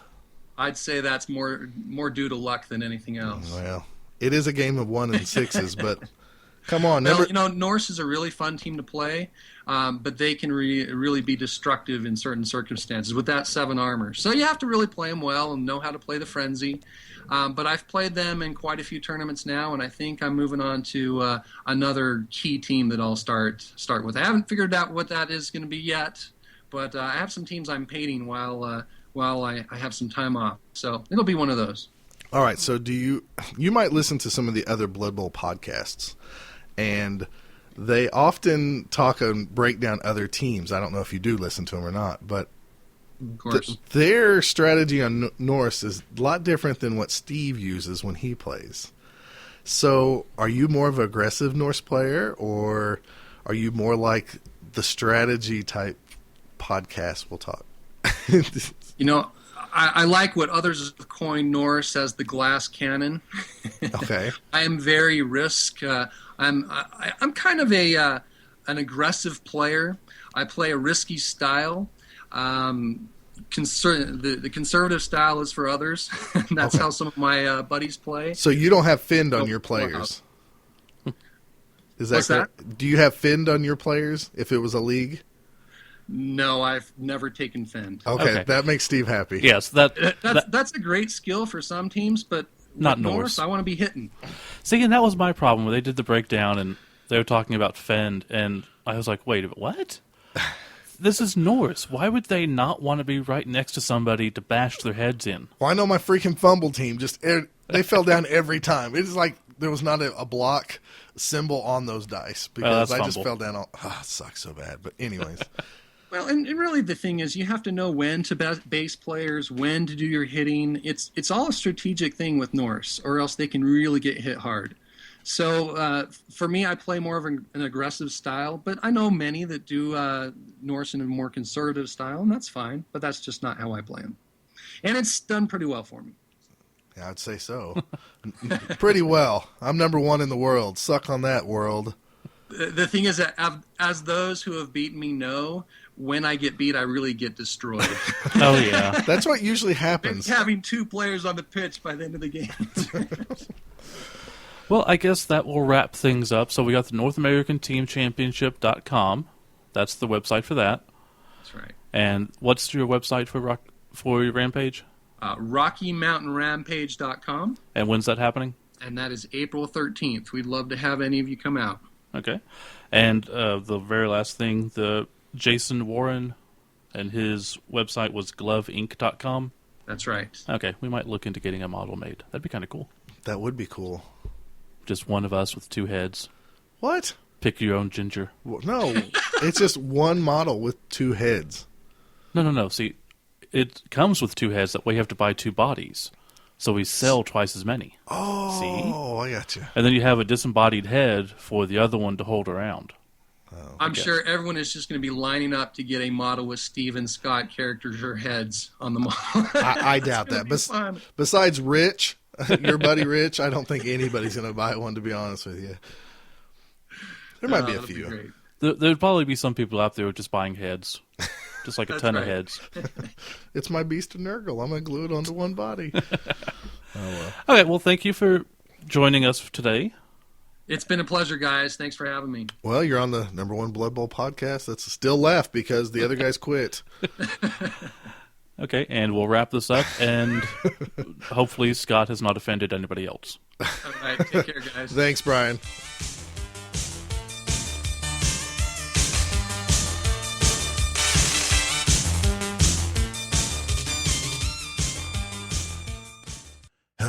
My name Hoshikomi. I am Star Ninja for Nippon Super Samurai. You're listening to Bolt Down with Steve and Scott.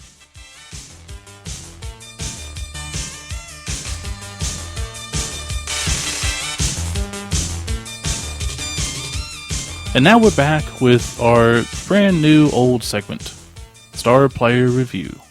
But we're recording these out of order. Shut up. Nobody cares. Stay Nobody on needs to target. know. It bothers me.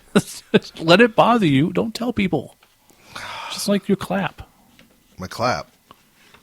Oh. Oh, yes. Sexually transmitted disease joke. I think they're called STIs now, sexually transmitted infections, because sexually transmitted diseases sound more bad.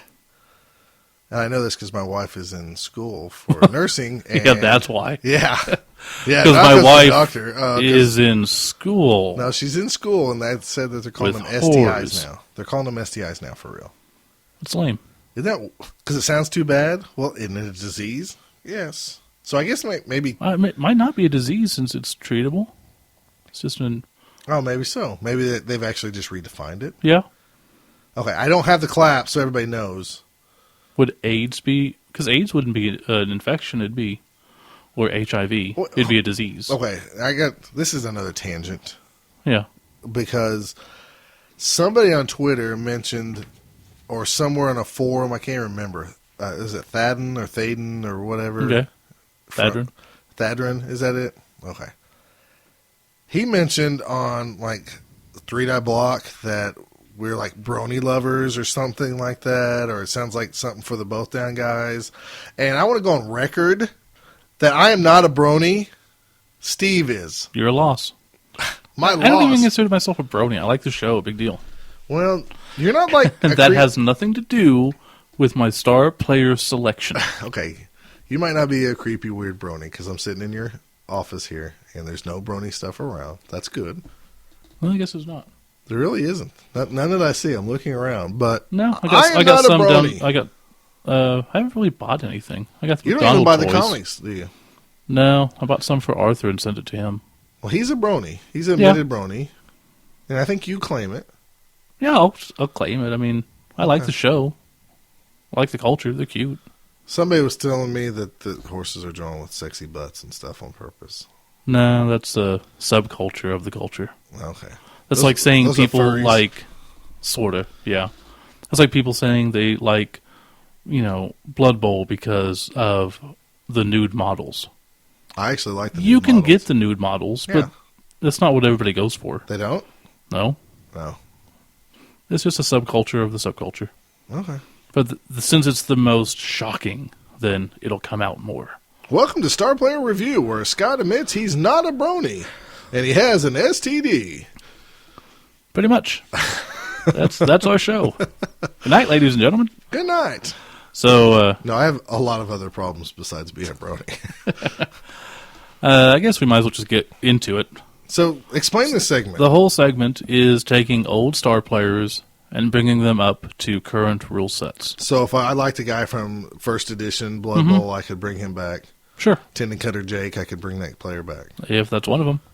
I believe so. Yeah, probably escaping, huh? Yep. But Boom. that's the whole idea. Stay on target. Generally, we're going to tell you what the old one had, what they would have if you just directly translated them, and then what we would like them to have if we got to remake them as we wanted. Yes. So, since you've already let the unicorn out of the bag, I will start. I didn't mean to do that. I'm sorry. I chose Lucky Luke. The Hello, everybody. I'm Lucky Luke. Dung, dung. That's supposed to be horseshoes going together. what? Dung, dung. You're like, hello, everybody. okay. This is Mr. Ed. And those two horseshoes went together. Famous Mr. Ed. That doesn't sound like horseshoes. Dung, dung. Okay, Hitting each other. not really. Sounds like a doorbell. Oh. But No, ding dong. Sounds like a doorbell. okay, so he's a star player All right. who was brought along for the Amazons in He like was in the magazine. the first Blood Bowl magazine. Yeah, That What? wasn't like canon. I'm joking. I was Because going to say, the Amazons are in there. you're supposed to throw back that you guys told me that every time you bought a white dwarf and there was extra rules, you added them to your league right then. You're supposed to tell me that. I apologize for not living inside Scott's mind, so I don't know what he wants me to say. Oh, okay. But, Yeah, so he was a horse. well, he's a unicorn, because that's what happens back in the old days, magical unicorns. If you wanted to listen to an interview with the now defunct One of the best podcast, interviews they ever did. That and Morkenthorpe. You know, right? Zlurpcast, who's no longer with us. They had a very good interview with Lucky Luke, Right. which I liked. God, they're gonna hate me for just bashing them this whole episode. That's okay. They don't listen to podcasts anymore either. Oh, So, they don't? They're good. Oh, okay. I don't cool. know. We'll never know this. But the old stats were 10, 4, 4, and 8. Okay, how much did this guy cost just by that alone? He was 160,000, Bull crap. That's but he had no hands, sprint, sure hooves, ooh. as opposed to sure feet. Same thing, but different name. Horns and razor sharp claws. Horns or horn? Just said horn because he has one horn. Why razor sharp claws for the horn? Because penetrating damage. Penetrating Yeah. damage. Chunk. I got you with his horn. Mhm. Okay. So that's what he used to be. And it's real simple. If he was just straight translated, he'd be 10, 4, 4, 8. He'd have loner, because they all do now. No hands, sprint, sure hooves or feet, horn, and claw. The same thing. When you give him mighty blow instead of claw, You could. Or you could give him stab. But that's okay. So that's kind of how I recreated him. It was a little bit different. all right, let's see what you gave him. What'd you do to him? There Did was you so paint many, him pink? There was so many ways to go with him. Did you paint him pink first and then put No. an emblem on his hiney so you could grab it with No, your hands? because it need to be Pinkie Pie. Do the ponies have the emblem on both sides of their butts? Yeah, Okay. Why don't they get them anywhere else? because it's just they magically appear. After you've done something It's like good? why don't you get pubes on your forehead? Oh, okay. Because your pubes go where your pubes go. Some might think I do. I call them eyebrows. That's okay, but things go where they go. It's just Okay, how it so is. how do you earn those? They haven't really explained it. It I just mean, kind of happens. Am I like a 13-year-old pony and then one day I'm building a fence and magically a fence appears on my butt and Yeah. everybody goes, hey, you're going to be called fence back. Pretty much, it's almost like a communist society where you don't get to choose what you want to do, but you go into what you want to do. Do you have to go through the Terrigen mists like the Inhumans do from No. Marvel Comics? They're not Inhumans. Do you have a hat that you put over your butt like the Harry Potter? And No just sorting hat. Okay. Just pops on there. We might have to do a special edition both down and talk about brony stuff. You can always listen to Bronyville, which is one of the podcasts out there. Oh, God, no. Which, look, we love anybody who gives us a 4 or 5-star rating on iTunes. There's like less than 20 of them. So many hundreds and hundreds and hundreds on Bronyville. It's insane. You guys might be a problem. That subculture is huge. I know. It's a bunch of furries. No, it's not. Furries are their own thing. Golly, I was at least hoping you guys were doing this for sex. No. Oh. It's kind of like an antithesis of modern society. Do you hear that? Modern society's That's all gotten the iTunes getting shut off right modern now. society's gotten so cynical that you can't even like something without people complaining and mocking you for it. And this is kind of the opposite of that. It's like, you know what? Like what you want, be nice to people, and that's it. Sounds like a religion. Fine. It's killing less people than real religion. So back to unicorns. Wow, word up. Wow. Brony love. Stay on There target. was so many different ways to do this guy. And like you could do it from like, shut up. behind So, or forward, I actually made up two laying down different Chris's tummy. two different styles. One that would actually be useful, which would be the more serious take, and one which is more of a mystical type of. It's so hard not to do sexual jokes right now. I don't doubt it. Okay. I thought about doing a French version where he'd have like disturbing presence and Le foul Lucky appearance and Nurkle's. Well, it's LUC, so it's like French. Okay. But then he'd be all stinky. And Wow. Nurgle's rot would be like the infection of the French. So if he kills So you, you've then you just- become French. You've just Wow, this. Yeah, I think I offended our non-French listeners. If you're out there, let us know. But yeah, you can hate Steve forever. I thought it'd be kind of cool to have like a Trust beret me. with the horn coming I'm going to through. show my ignorance right here and say that this guy loves French fries, so he loves you guys. Okay. Everybody loves French fries. Do you like French Canadians? Or is that the same thing? They seem kind of pompous. Oh, Nah. They think we're pompous. No, we have a listener who is French Canadian, remember?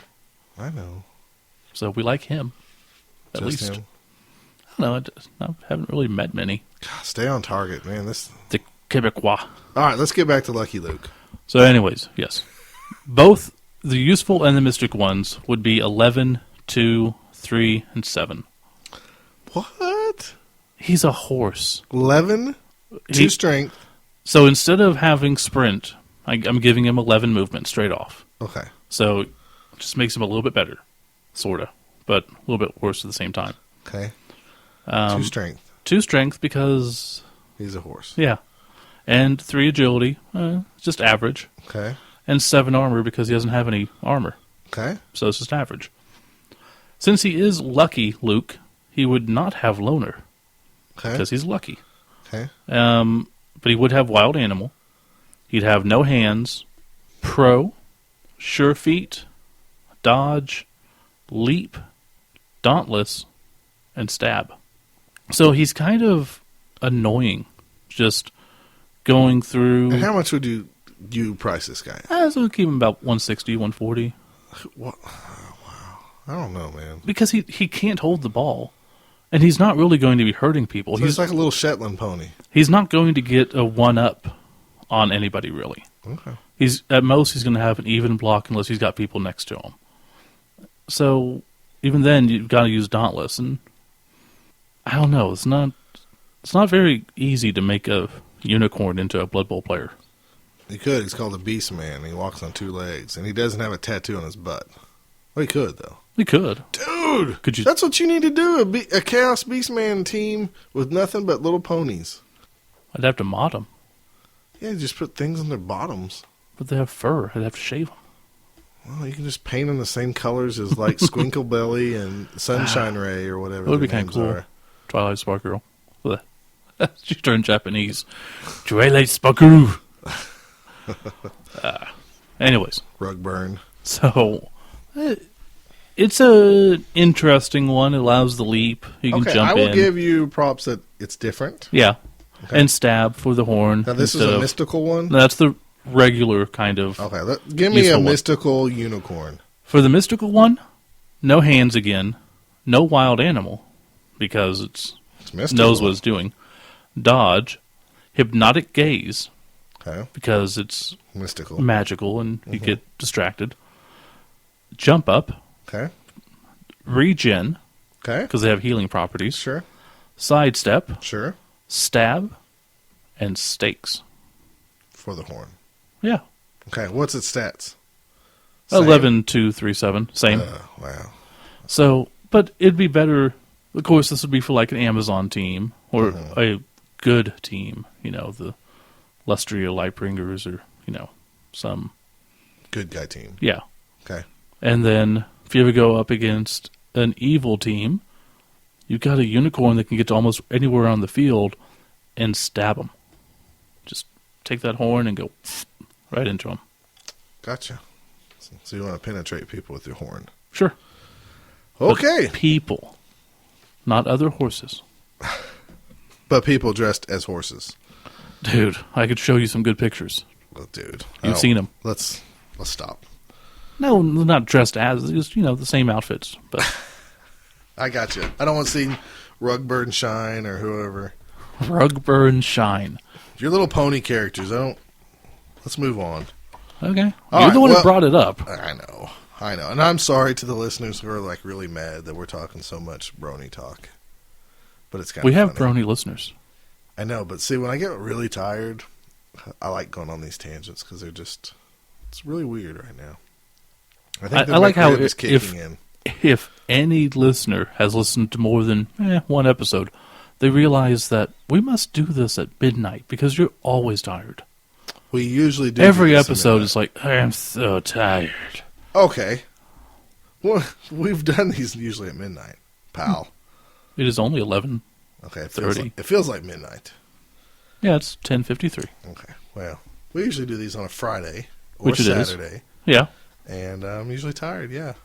Well, you don't have to say it every time. Oh, then I will stop next episode. You know what though? I'm not so tired that I just quit podcasting. Boom, dig, Wow. boom, just like a dark elf assassin right in your back, Johnny P. Boom, extreme. True friends stab you in the front. No, that's true. Oscar Wilde. Oscar Wilde. All right, He's gay, by the way. so. I just figured you want to throw that back in my face. Bronies or something. Oh, we could have a little Set you up a pony volley. called Wild Oscar, and he's like, "Give me a martini." And there's a martini on his That would butt. be awesome. Hi, let's go sunbathing. It's Wild Oscar and Rugburn. They're coming over tonight. Let's have some good. Those actually fit together. That's what's sad. Yes, they do. So what are you going with today? All right, I'm going to take a different approach with our Star Player review, and I looked through all like the Star Players from the second edition stuff, and there's quite a few guys, pretty much all of them, that I'd like to redo and bring up to date. But I took two guys from the Reichland Reavers that nobody ever really talks about. Every now and then you hear about Sure-Handed Gregor Meeson, you hear about Griff Oberwald, Zug, even Jacob von Altendorf. Yeah. And I say you hear about him because there is a miniature that's Sure-Handed Gregor Meeson. Really? Well, I always thought it was a Griff miniature, but lately I've been seeing everybody saying it's a Sure-Handed Gregor Meeson figure. It is this figure right here. And this is why we thought it was Griff. I'm looking at the back of the Star Player book. Because it's labeled number 1, so we always thought this was Griff. Yeah, he's got his hand up and everything. But I saw a few people list this as Sure-Handed Gregor Meeson, so I don't know. Moving on. So you always hear about those other ones. And the Star Player book for the Reichland Reavers came with 6 Star Players. And the other two not mentioned are lineman Ritter von Baum and Ziggy Abustus. I hope I'm pronouncing that name right. Does that look right to you? Sure. Okay, because that's how we pronounced it. These guys were just Star Players. And, Star Players back then just were people with some skills versus guys who didn't have skills. But as you know, when we played second edition, we thought everybody just came with skills, so we rolled stats up for anybody. So these guys became useless immediately because in the old days, Ritter von Baum had forward movement, which was common for humans. He could sprint more or go for it more often than normal. And then he had 3 strength, 3 agility, and his throwing skill and cool were just normal for linemen, 0. And armor 9. Okay. And then he came with strip ball, level 1, and tackle level 3. Because they used to have levels for that stuff. Right. And Ziggy Abustus was also a lineman. He had 4 movement. He had the normal sprint allowance for a lineman, which was 2. He had 4 strength, so he had increased strength, which was good for a lineman. 3 agility, same stuff with the throwing skill and the cool. And then the armor was 9. And the only skill he had was intercept. So he had the strength +1 and intercept. Okay. He seemed rather bland compared to some of the people. Yeah. Especially when you were just rolling up Star Players. Seems like an odd pairing of skills, too. Yeah, it kind of did. I always loved both of their names. But like I said, they never got a lot of play in our league. I mean, they got played, but they got killed real easy and stuff like that. Nobody cared about them. Exactly. So when we were doing the Star Player review, I always thought that their names sounded like two guys that would always hang out together, kind of like like a wrestling tag team. Of course, I like pro wrestling. I've teased you about tattoos on butts, and now we're going to talk about men who roll around. Oiled up men who are fake less wrestle. than half naked and rubbing up against each other. Yeah, and they fake wrestle. Yes. So I'm a big pro wrestling fan. So I always thought of these two guys probably being like the larger than life. There was always Zug, who was the big brute, but these guys were maybe some more finesse. Did you ever tag team watch, what was it, First and 10? Bubba and... The other, I can't remember. Yeah. Yes, I've seen it, but I couldn't tell you names. I mean, Yeah, I didn't see as many episodes as everybody else did. Okay. I had to go to other people's houses to watch that. So. Well, yeah. You had to have HBO.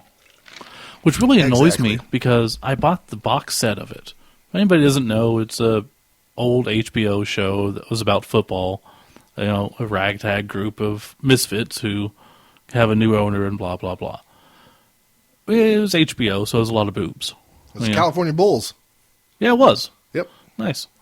So there's a lot of boobs and sex. Well, I remember as a kid. Yeah, boob, that's sex, football. Why I wanted to watch it, watch it with my dad. And so I saw the box set. I bought it for him for Christmas one year. Gave it to him. He's like, cool, because we used to watch it. And then I bought it when it went on sale. And I go to watch it, and I'm like... They take the boobs out. This is weird. This is... I thought there was sex in this. And I got through like 6 or 7 episodes. I'm like, this just feels wrong. O.J. Simpson was in it. So oh my God, that's right. What happened was when the whole O.J. deal went down, someone bought the episodes, cut out all the good stuff, all the swearing, all the sex, anything like that, and repackaged it for, syndicated TV. Really? And that's what I bought a box set of. Is the originals out there? Not that I've seen. No, I'm sorry. Which I haven't even finished watching. I was like, I'm not going to watch this. Ugh. Here we go on another tangent. But I was cleaning my garage, and I found my Emmett Otter's Jug Band Christmas on VHS. Nice. And I hope it still works because, they cut out Kermit the Frog from the current version of it. Really? Yes. Oh. But something with Jim Henson and all that stuff. Yeah. So Kermit the Frog's not... If you buy Emmett Otter's Jug Band Christmas, you're not going to get the Kermit the Frog intro and stuff. They cut that out. That sucks. So I hope this works, and maybe we can get a copy somehow or something. That'd be cool. To keep forever, because we need to. Yeah, of course. Back to Ritter Von Baum and Ziggy Bustus. I always love their names. They just sound like an odd tag team to me. Even back then, I loved their names, and I was just like, too bad these guys' stats suck. Mm-hmm. So I wanted to bring these guys back into the current edition of Blood Bowl as kind of like our Brick Farth and Grotti. Like a tag team of them? When you purchase these guys, you purchase both of them. Okay, This is one slot? They'd probably still have to be 2 slots because they are 2 players. But you have to take them both? Yeah, you have to take them both. That's how I picture these guys. It's like a classic WWF tag team or something like that. So what I did with Ritter Von Baum, his skills were, strip ball, tackle. So I kind of kept him plain. He's just a regular lineman, 6'3", 3'8". He has strip ball. He has tackle. He has sprint, so he can go that extra go for it, just like the last one could. Yeah. Okay. Obviously, he has loner. So he's pretty plain Jane, but kind of, he's the guy that if he can get an open hit on somebody, he can cause some damage. And then his counterpart, Ziggy Abustus, he's more of the bulked up guy. But I didn't really just giving him strength +1 was too easy, I thought. And strength back in second edition, you could have a +1 strength and it meant less than strength +1 now does. Okay.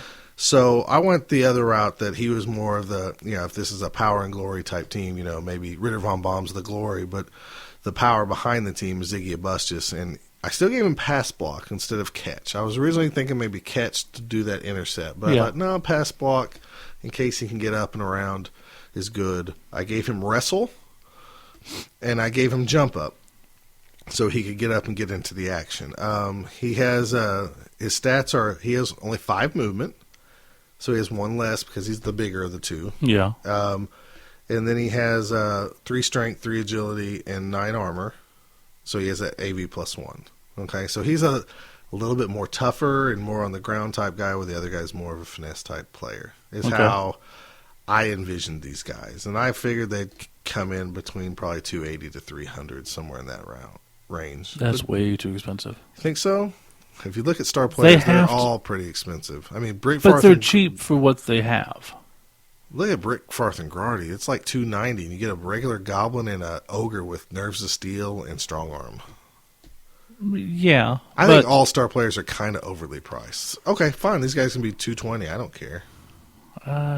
Maybe. I mean, their value on paper. But would you take them for that?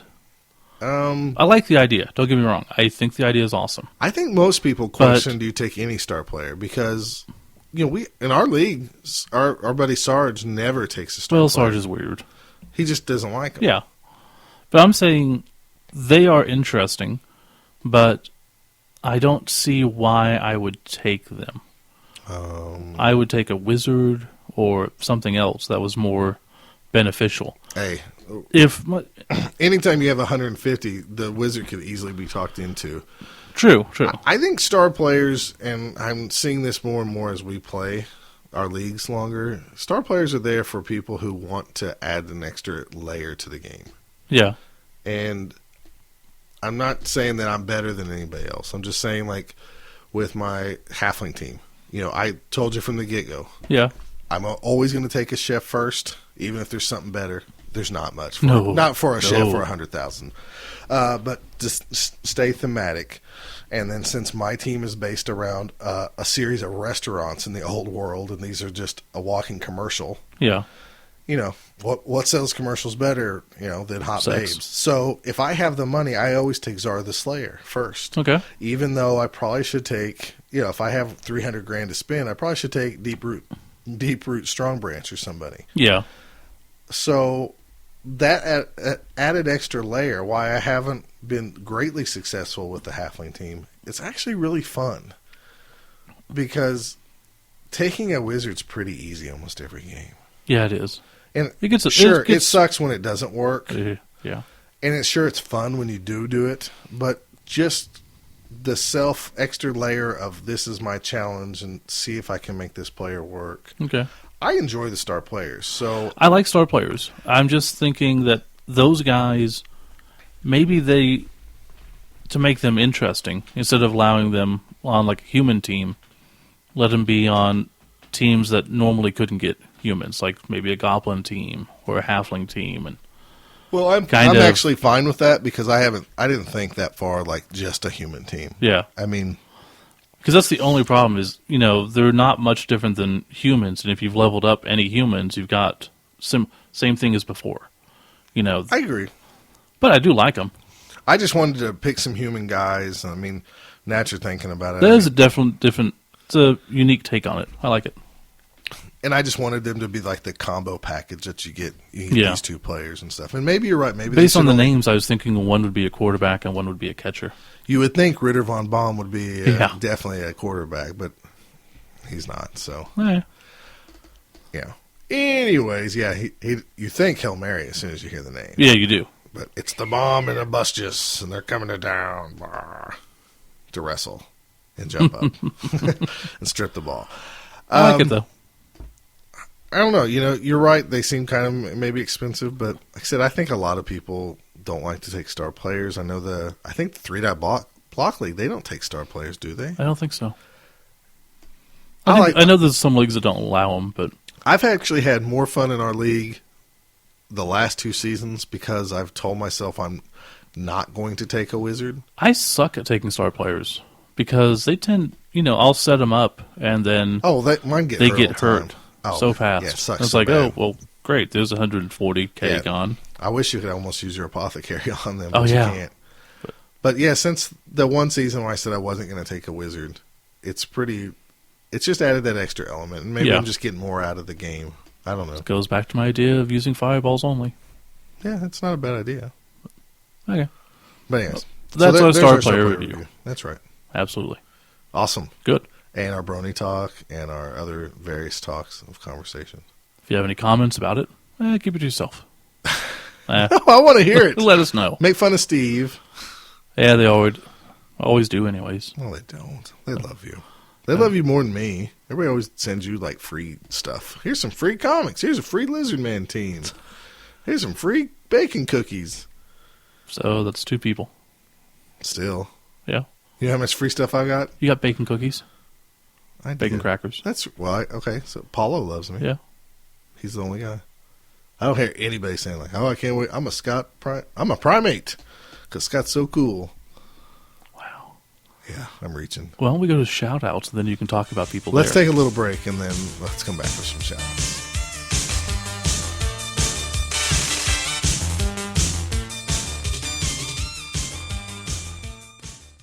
Hey there, Harry Badshaw here, back for the 2nd straight year to tell you about my super awesome tournament, the Orklahoma Bowl, March 9th in Norman, Oklahoma. Participants have a chance to win their very own Ork Blood Bowl team. So swing on by OklahomaBowl.com to pre-register for both Oklahoma Bowl and our new Spiky Cup tournament on March 10th.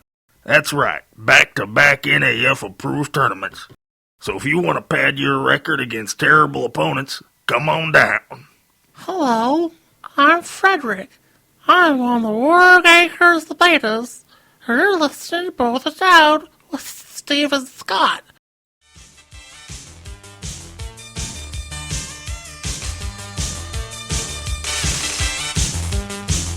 All right, we're back with some shout-outs. What was that? Is there something going on over there with Wild Oscar and Rugburn? No, that was my water. Your new ponies? I had water. You had some water. Was it delicious? You know, I haven't made a pony. A lot of people make their own ponies, like for avatars. Like, not to throw certain people under the bus, but one of our listeners has a pony avatar of himself. Mm-hmm. And he even made a plush one out of fabric, and it looked pretty cool. That's actually really brilliant on their part. Oh, yeah. If it's like a pony store, like a Build-A-Bear. They should. But like build a pony thing. But they have an online version of that where you can build your own different My Little Ponies. Because it's all Flash animation. So okay. Someone had the character creator. So I can make Wild Oscar and Rugburn. And you can even upload your own cutie marks and have them on the flanks. Nice. But I went through and I made ones for all the Avengers. They were really cool. I've seen your Green Lantern one. And my favorite is a Green Lantern one. So you have made ones? Well, not of me, though. Oh, okay. I haven't made one that represents Would you me. be a unicorn, or would you be like a Pegasus, or would you like both? That's called an alicorn. An alicorn? Yeah. I didn't know that either. If it has a horn and wings, I'd it's be an a griffin. alicorn. But then I wouldn't be a pony. They do have griffins in the show, though. Do they attack the ponies? I think there's a wild griffin. Is there any bad guys? Oh, yeah, there's bad guys. I got a comic for my children, and I had to read to my 5-year-old and 2-year-old, and I didn't really care for it. Yeah, I mean, there's villains in every episode, pretty much, but they're kind of annoying. It just depends. All right. So shout-outs. Let's do some shout-outs. Where are we going first? Well, let's go to Alcon. Alcon? No, Alcon. OWL.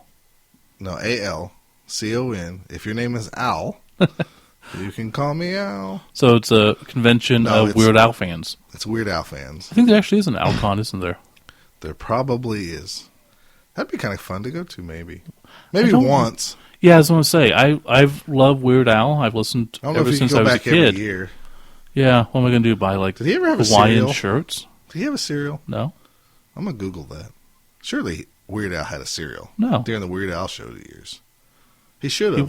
The Weird Al show was with like late. Marshmallow potatoes or something. It was only on for like one season. Maybe two. It was two. I love but that. That was early song. 90s. I love that theme song. Yeah. That was good. All right. So, no, it's owl as like the flying bird creature. Which you associate with Texas, right? In Houston? Or Rice. The University of Rice. Oh, is that Rice what it is? Owls. Uh-huh. Oh, that makes sense now. Boom. I did not understand that. No, it's Alcon. That's okay. Why it's Owlcon. There's an Owlcon Cup on Saturday, February 16th at the Lay Student Center on Rice University campus in Houston. Wow. It says it right there, and you didn't catch it. Well, I don't know what their stupid mascot is. Okay. So, let me get this straight. On the university campus of Rice University, there's a student center called Lay. Mm-hmm. L-E-Y. L-E-Y. Yeah. How many jokes are made about that? Probably none. They're mature in college. It's Texas. Yeah. Okay, then never mind. Okay. No, so Alcon is, I guess, a gaming convention, from what I understand. Right. And they're actually going to have their first Blood Bowl tournament. Right. This is the first NAF tournament in Houston. It's probably the third in Texas is what our notes say here, but we're not 100% sure. Technically, it's probably the second. Well, there was two Bugmans. There were two Bugmans, so then this one. And then this one. Yeah. Depends on how you look at it. Second separate one. Which, if any Bugman listeners are out there, let us know what's going on. There's a month away. We don't have a clue. Half the distance than Alcon would be. Yeah. Or less even. We'll gladly go. Or I don't have a lot of money, and I don't know if I can have enough to get to Alcon, but Yeah. But don't we drop can the make ball, Dallas. Buttons, guys. If you're listening, get off your fannies. Let's do Or this. come up for March for Oklahoma Bowl. You could always come up for Oklahoma Bowl. That's true. But anyways, for Alcon, Alcon, yeah, free admission. All you got to do is pay to get into the convention. You can come play the Blood Bowl game first. which is awesome. So you can go to Alcon, that's OWLCON.com for rules, or the NAF, or Talk Fantasy Football. And that's being run by Brad. I don't know if it's actually being run by Brad or he's just helping. I don't know. The same Brad who left his laptop at a Nuffleween? It wasn't a laptop, but What was it? iPad? it was an iPad. Still. Yeah. Think it's the same guy? Yeah, it is. I'm sure he wasn't happy. No, is he running it, though? I think somebody else posted the information on the NAF. Yeah. But regardless, you guys all go out, especially you Texas guys. You're a way bigger Yeah. state than Oklahoma. Let's get some people down there. Let's build up this area, guys. We're doing our best. And Brad's already paid to come to Oklahoma Bowl. Yeah, he's awesome. He's already bought a field. He has. Should we go into that next? Might as well. Go to orklahomabowl.com, which is ORC Lahoma Bowl.com. And you can find out all the information, the tournament rules for March 9th for the Oklahoma Bowl. March or 10th for the Spiky Cup. For the Spiky Cup. And then you can also see a preview of the field that you can order and still get. For $65 until, well, probably not anymore. Because it's actually after the 15th. Well, then go catch it. See if we haven't changed it. Yeah, if it hasn't changed, you can still get it for $65. That's right. Right now it's the $65 till the 15th, which is only a few days away. But by the time this is going up, it'll be the 15th. Yeah, but I'm also very busy at work, so if I don't change it in time, you guys get a bargain. So True. You can also just put down $25 and get your 35. Field, $35 and get your field reserved for you. That's if you're coming to Oklahoma Bowl. Well, obviously. They're coming to Oklahoma But Bowl. also, we found out the last date that we have to accept orders is February 9th. February 9th. Okay. So that's not too long. We have a very short window here. We got to get our orders in so that we make sure to have them on time from Italy. That's right. And because Alex FF Fields needs some time. Because those travel by like camel. Well, I want to make sure to get them here, so if there's any problems, we still get them here. I got you.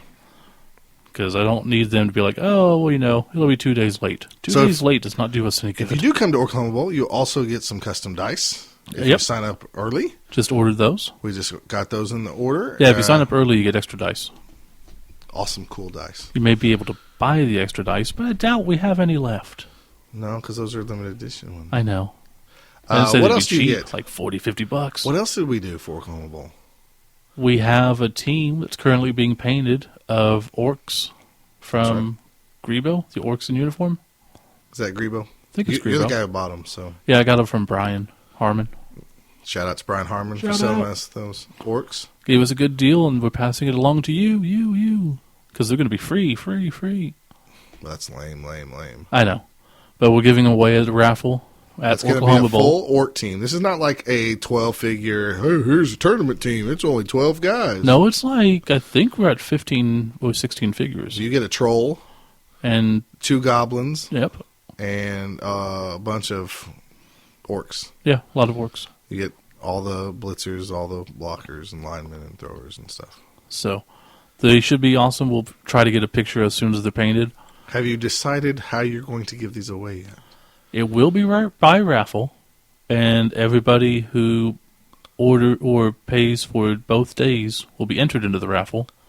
What? Okay. So there may be additional ways to enter the raffle, but we will not reveal that until the day. Okay. So if I come to Oklahoma Bowl and come to Spiky Cup, I can get my name in the raffle. Yeah.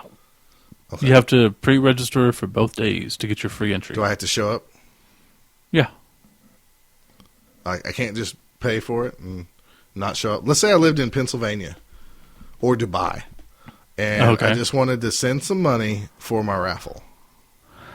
Huh. Let's say I might have to work Sunday, so I might miss Spiky Cup, and I go ahead and pay both days. But I can't. We're going to do the drawing on the first day. So really, you could be sneaky. You should ask me these questions before we do this stuff because you keep catching me at the end. I know. I would say anybody who pre-registers for both days gets an entry, no matter what. If you don't make it to Oklahoma Bowl, and if you somehow win, we will, I guess, have to ship it to you. That seems fair. But I mean, if they want to pay $35 for an entry, that's lame. But you're playing for an entry, and I mean, we'll send you the dice too. So somebody's got that. Somebody's going to do it, and they're ironically going to win, and then all our local guys are going to be pissed. That's bull crap, man. Well, I'm not going to promise this is the only way to enter the drawing, but this is going to be probably one of the preferred. Can I get in? You might get multiple tickets if you sign up early. Can I get in on the drawing, or are we excluded from it? We're excluded. Okay. As much as I'd like to. I know. Even though I have 2 orc teams, I was like, they're going to look cool. I don't even know how many orc Especially teams with I Kenny have. They're all plastic, though.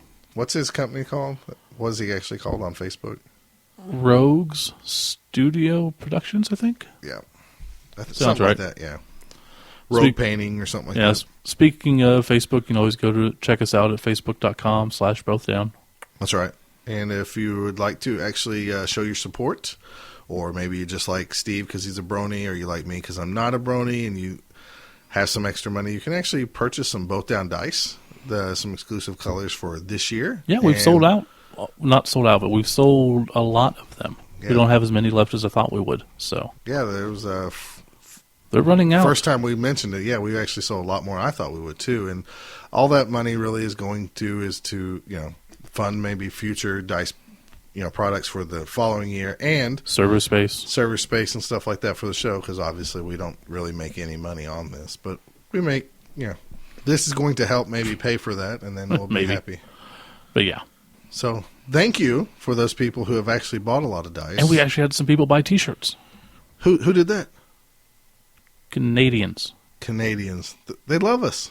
I want to say Tyler. Was this the Hobble gang? Dwarf. Yeah, the Hobble.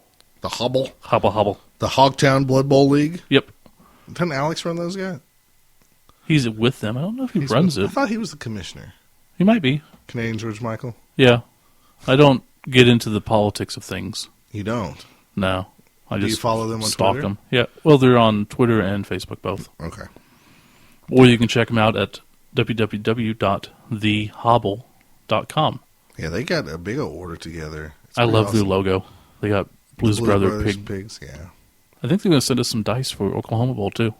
That would be awesome. If you do run other tournaments and you'd like to donate to some free raffles at Oklahoma Bowl or Spiky Cup, yeah, please send them our way or get a hold of us. bothdownpodcast@gmail.com. Let me know, because I know we've got dice from was it Stock Bowl, Bling Tooth, Slurpee. From Slurpee. I don't know if we got dice from Slurpee. We got other stuff from Slurpee. We got some patches, some pins, some miniatures. Johnny says he's going to send us some stuff from Chaos Cup. Ooh. We're going to try to get stuff. We helped some guys out in Australia. They were supposed to send us some stuff. Good. So anybody listening, I will gladly take any crap you want to throw at me. And we'll promote. Put it in the box, mail it to us, and we'll be happy to give you a shout out, promote your tournaments, do whatever we can for you. All right. And then we'll give away. I'd like to give out a shout out to 2 losers who no longer are podcasting because they need to take a break. They're tired. Shut up. No, I'm joking. Actually, I've gave them enough hell all episode. Johnny P. Extreme, enjoy your sabbatical from podcasting just for a little while, and please return because I really enjoy your podcast. Yeah, I'm sure they will. There's no way you keep those 2 down. Surely not. They're why we do this. I know, and that's why. They're why we go to tournaments. It was kind of actually tournaments. I know I gave them a hard time this whole episode, and I mean that. Which is probably why they're not listening to this part. Exactly. So they'll never hear this, but in all honesty, it was kind of sad listening to that last podcast, knowing that they could take a couple months off, and I need my fix. I'm too worried about ours. Are you? I'm like, I got to come up with more ideas. Oh, we got plenty of ideas. That's what you always tell me. So, I know. Anyways, Johnny P. Extreme, go enjoy your time off. I understand. I've taken a long 3-month, now 4-month sabbatical from my pro wrestling podcast myself. Jeez. So I do understand that sometimes you just kind of need to take a break, walk away from the subject, and kind of refresh. And yeah, we can always have them on here if they want. Yeah, if they want to still talk some Blood Bowl, they can. So get a hold of us. But thank you, and we eagerly await your return. We should also give a shout out to Jonathan Mickelberg, James Ebby, Pierre Pirliurta, all for sending in questions, helping us out with our Q&A segment. I think I'm missing someone, aren't I? Oh, Sean Stevens, too. Stevens. That's who it was. See, that's why I have notes. Yeah, but we don't follow him I know. We're horrible. Actually, I'd like to thank everybody that's out there that follows us on Twitter, but we can always get more responses from you guys, so don't be scared to send us a response. We're at Both Down on Twitter. I'm at Kilowog2814. Oh, I was like, why is he pointing at me? Wow. I was actually thinking about something else. You can actually follow me at Fat Finley, FATFINLEY. I was waiting for you to spell it. You always spell it. Well, there's different ways to spell Finley or fat. Yeah, it's not PHAT. It is not. You're not pretty hot or tempting. Wow. Pretty hot and tempting. Episode's almost wrapped up. That'd be a new pony. Fat pony? No, you call it pretty hot and tempting. Oh, okay. Or trending or... Shut up. So, now we're coming to the end of the podcast. Okay, so this is the part where we never end it? Well, no, this is the part where hopefully you made it this far, and this is where I get to tug on your heartstrings. Because there's a tournament coming up, and all tournaments are for good reasons when you do for non-profit, you know. There's Chromatic Cup, Special K Cup, I think, you know, the Christmas Jingle Ball. There's a lot of different tournaments where, Jingle Ball, you know, you're doing something for someone else. Even our Critter Bowl, we're doing one just for helping our buddy Sarge. HopeBowl.net. Go there, check it out. One of the Blood Bowl players recently lost his wife at a much too young age. He's got 2 young kids who now he's taken care of by himself. So this is my call to kind of see if we can get people to donate money to him and help him out. The tournament might be over by the time you listen to this. I'm sure the website will still be up, hopebowl.net. It'll take you to Chris Waplett's... Chris Engler's known as website, Wap Caplets. So it'll take you to his site, and then you can make a donation. If you're not going, you can still make a donation. They will take donations after the tournament. Absolutely. I guarantee you they will. And give it to the right person, because those guys are... And yes, Christmas just ended. I'm sure everyone's a little hurting for money. But the way I put it on Facebook, you know, the $20 that you could spend taking your wife out to dinner, or $40 for your kids and the wife and all, you know what? You can send that money to them, and you can stay at home and still hug your wife. Yeah. And your wife can hug your kids. So, why not? There's nothing bad helping people. No, you're right. So, I think this is a good cause, and actually it's a very good cause. I can't, as much as I tease and joke about my wife at times, to you off air or maybe on air, I cannot imagine being a parent with even just 2 children, let alone 2 young children. I believe they're 5 and 2, and she was 29. And it was pneumonia, just out of the blue. You don't expect it. Yeah, that's rough. I mean, the loss alone, but then raising the children, you know. And we always talk about how good the community is and how we help people, and there's no douches. Like I said, 1 meal. What's gonna hurt you? Exactly. So that's our challenge. If everyone can go out, donate, we'd appreciate it. They'd appreciate it. Do some good in this world. Wow. I know. But that's why we're ending the podcast on this note. Why? So you can feel bad, so you can immediately go to that website, because I just gave it to you, hopebowl.net. Well, even though we donated, I still feel bad. So we got to have something. Why? Something that makes us stay on target. I don't know. I don't know how to follow this up. You really throwing me for a loop. Good. I like ending on sour notes sometimes. This is not in our notes, folks, so this is really throwing me off. You throw me off, I throw you off. Sounds like a really bad gay rodeo. Gay rodeo. Good night, ladies and gentlemen. Gay rodeo with Wild Oscar and Rugburn. Would you like to end on that note? I gotta think of one more. How about Push Pedal? Push Pedal Pony? Yeah. Is that a real pony? No. Would they repair old push pedal cars? Yeah, he's like a race car driver guy, but with a twinge of like gayness to him. These are all gay ponies. They don't have you have to have baby ponies. No. They don't have any gay ponies, I don't think. Well, that's why they need 3 of them. Oscar's like he's got the martini, Wild Oscar, and Rugburn just has like a red bottom from being like spanked and rubbed around a lot. Well, he has worms, so he keeps rubbing his butt on the ground. Wow, doing the little dog paddle shuffle thing on the carpet. That's brilliant. I used to love my grandma's dog who did that often, and I couldn't figure out why. And then Push Pedal has Have you seen a kid do that? Are you serious? Yeah. No. It's kind of sad, but funny. Oh, that's pretty funny. I'll have to YouTube that. Push Pedal could be like, he's like the roughneck gay guy, He's like, so he's like a bear pony. Yeah. He's like, it's kind of like what's that guy's name? Dash Renfro or what's that car? Brad Renfro? No, Speed Lightning or Speed Buggy? No, the car from Cars. Lightning McQueen? Yeah, he's kind of like that. So his is like a checkerboard butt panel thing with like a wrench that kind of goes into a bottle. See, this is humorous to me. Huh? This is humorous to me because now you're understanding why I like the show. Because just like how I like Green Lanterns and the Avengers, groups with a lot of different characters.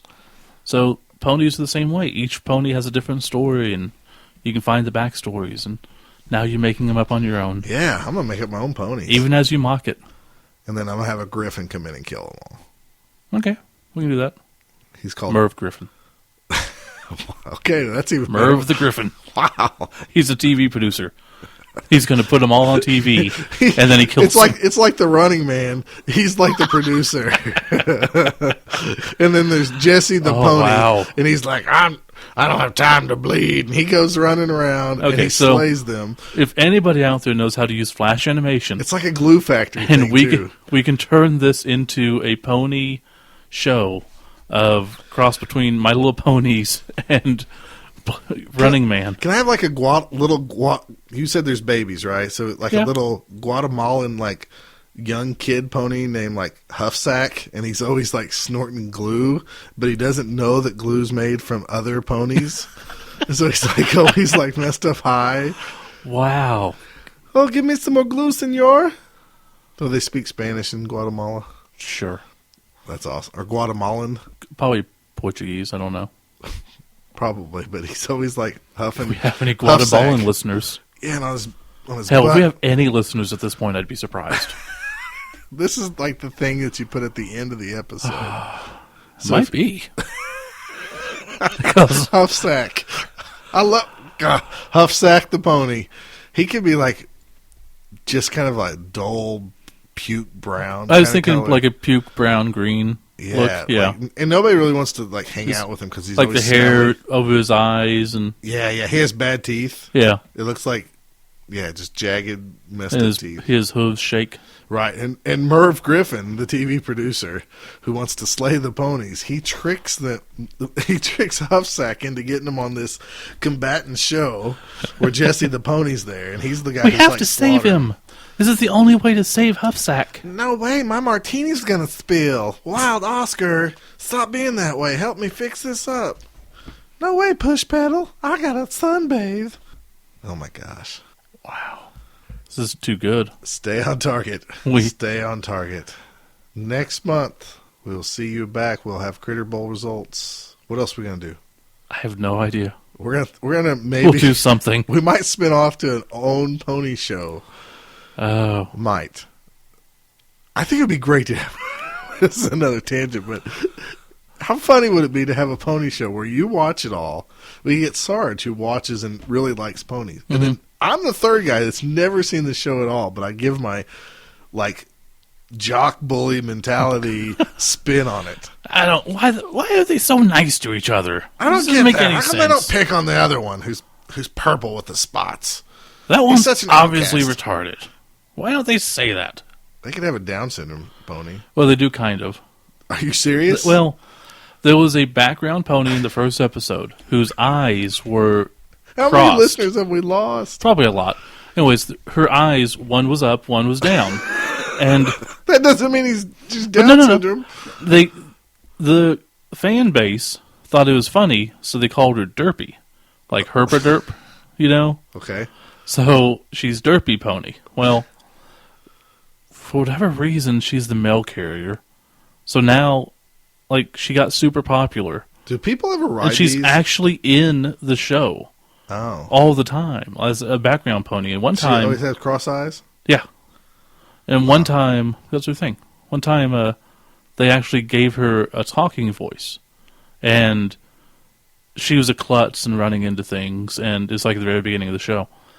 Well, the gal who did the voice patterned the voice after her 5-year-old neighbor or something. And it's just like a young boy, but he was kind of goofy. And people got upset because they thought that they were making fun of mentally challenged people. Awesome. So in later episodes, they changed the voice. Nice. But I think you can still find it on German. There ought to be episodes. one called Piggyback, and he's always trying to, like, ride the other ponies. And you don't know what's going on. Right. That's that joke. Yeah. Get it? Yep. Get what I'm talking about? Piggyback. We really ought to, like, stop this segment and then film another out. We're not going for to the film other anything. Film. See, I did it again. Oh, my gosh. We need to record another way to end the show so you can splice it together. And we can I'm keep looking at this. It's 26 minutes, and I was good at ending about 13 minutes ago. All right, so let's really end this, and then we'll stop it, and we'll actually record a real ending so you can edit it around. Does that make sense? I'm not doing that. Oh. Then let's We'll just go end ahead it. and end this now. We'll be back next month. All right. Thanks, everybody.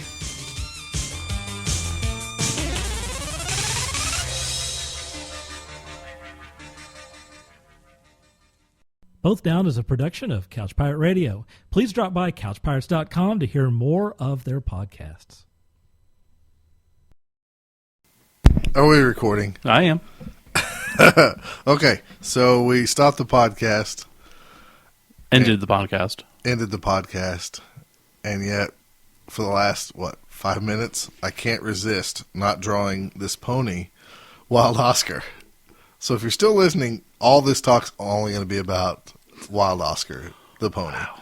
So I'm going to show Steve, and I'm about to... So again, let me refresh people. I am the person who watched the show and could self-identify as a brony, yet you're the one actually drawing ponies and making them up. Let me tell the world out there that if you haven't drawn a little pony with your own spin, like Wild Oscar, the gay flamboyant pony, it's pretty awesome. It's kind of fun. I'm telling you. And if you follow me on Twitter, you know, like earlier today, on whatever today's date is, this Friday when I was in 11th. a meeting all day, I drew a Blood Bowl player and I tweeted it out. And I'm not a horrible artist, but I'm not the best you're really either. good. But look at this doodle, Steve. I'm going to pass this along. I'm going to tweet this out here in just a few minutes. What the This is gay. This is Wild Oscar. Hey. That is disturbing. He's pink. I might have to scan this in probably and put this on the website He is too. fat. He kind of...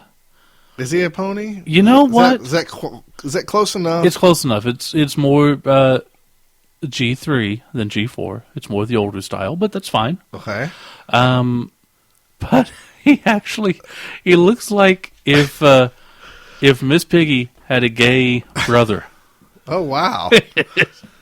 He actually looks more like... Okay. Or Cerberus, the aardvark, you know? Uh-huh. If- Service? Yeah, if he had a gay brother. Oh. Yeah? He does kind of look more like that. Okay, so... Because you do kind of have the longer, elongated snout. Which is what, it should be, but that's not what the style notice he currently has is. a little martini on his hiney. Saw that. Isn't that pretty awesome? I thought he was making like a cloud fart. No, for a he's not moment. making... He has a puffy tail. So did he band it so that it goes out straight and then poofs? Right. He banded Okay. it, and I'm going to put some bands on it right now so everybody knows that, if you're into that. And then it's poofy. And, yeah, he's kind of into that. He uses mane and tail Yeah, shampoos. of course. God, I knew someone who used that in real life. Yeah, I used to work at a feed store, and that's all we sold was mane and tail. Not for people's horses, for women. I don't get it. Oh, because they thought it was good. Yeah. Look at this dude, man. Wild Oscar. That is pretty awesome. I'm going to maybe become a Brony fan without ever watching the show. Because I might draw more of these little stupid characters because it's fun, actually. It's actually stress relieving. If you did them well, you could charge people for it. Don't tell me that. No, really. I mean, why people pay. That's because I can't draw. Man, look at this guy. But now all I see is the gay aardvark because he's a pony standing upright. And if you follow me on Twitter, I'm about to tweet this out. So you'll get to see this. And then breaking for everybody that fourth else, wall, they get to like, wonder, what the hell is he doing? Yeah, it's like, why am I still listening to these guys? Ever since Slurpcast went down and ZTZ, all this show's become his Brony talk. And that guy doesn't even watch Brony. He's probably lying. I do have daughters, so I do have to pay attention to this stuff. So it's a good show. I guess. But look at, he's so, I kind of like to hang out with this pony. Like, hey, I've never had a martini before. I'll try one. He's like, sure you will, honey. That's not all you'll try. Yeah. Wow, he probably had whatever gay horse laugh. Yeah. Yeah. And he also has the little red scarf around his neck. Yeah. So that's pretty cool. I like how you gave him hair in, like, the arms and the chest to make him look even more naked. Because just plain fur, you don't really think he's naked. But when you give him hair, then you're like, no, that dude's totally naked. Well, yeah, he's pretty naked. I didn't show his junk or anything. No, there's no junk going. Because we're kid friendly, even though we're okay. It says explicit we on are iTunes. Explicit. Even though we never really cuss. Not like we other do. shows. Oh, Not no. like those defunct shows. Look, he's so awesome. My question to you, if you're still listening, would you hang out with Wild Oscar, the pony?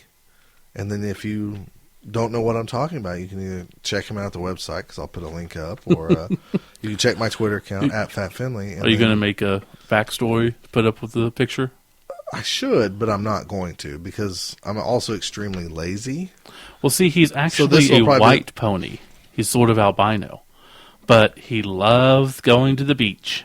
He does love going to the beach. Even though he doesn't like running, because that's why he has a pot belly. Mm-hmm. You notice that? That's all that. Hey, how's it going, everybody? I need another martini. Oh, gosh, you guys are so silly. How did that slip out of my pants? He's just friendly. Don't worry. He doesn't bite. Unless you want him to. Oh. Wow. All right, that's enough of that. All right, well. We do not mean to make fun of gay people. No, not at all. Or pony people. No, not at all. Although, really, if you're one of those people... Okay. If you get offended by me talking about this, then you got a problem to be in. They're not listening if they are. But bronies, obviously I have no problem with.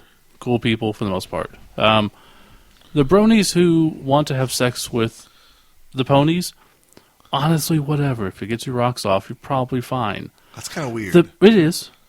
It's less weird than furries, because furries dress up as animals, or whatever. I don't need to get into the whole discussion. However, have you seen the people who do pony play? Have you heard of this? No. There are people who... They dance around as ponies and stuff? Like a pony would in the wild? Not even dancing around. As in, they put on a tail and put on blinders sometimes and pull carts. I would like, if you're into that, get a hold of us, because I'm really chubby, and you could rickshaw? You could pull me over to Whataburger. God, we have our and own give rickshaws. me a bacon cheeseburger, and you can pull me back, because it's like only a half a mile away from my house. And that'd work you out. But that's a real thing. It's weird. It's so weird what people get into. All right, what were my other ponies' names? I had Wild Oscar, I had Push Pedal, Rugburn. I think that was it. I only had 3 of them? Yeah, this was the trifecta. Then we had the Griffin. Oh, Merv Griffin, yeah. Merv Griffin. I wonder if that's the name of the guy in the show. It might be. I'll have to look. God, that'd be sad. I don't think it is. We'll just change his name to, Mirth Griffin. Ah, yes. See how we did that? And we'll just make him a different Why color. are we still talking about this on the Blood Bowl podcast? Because this is like the end. I told you. Okay. This is just too exciting. So we might have more ponies later. See you guys.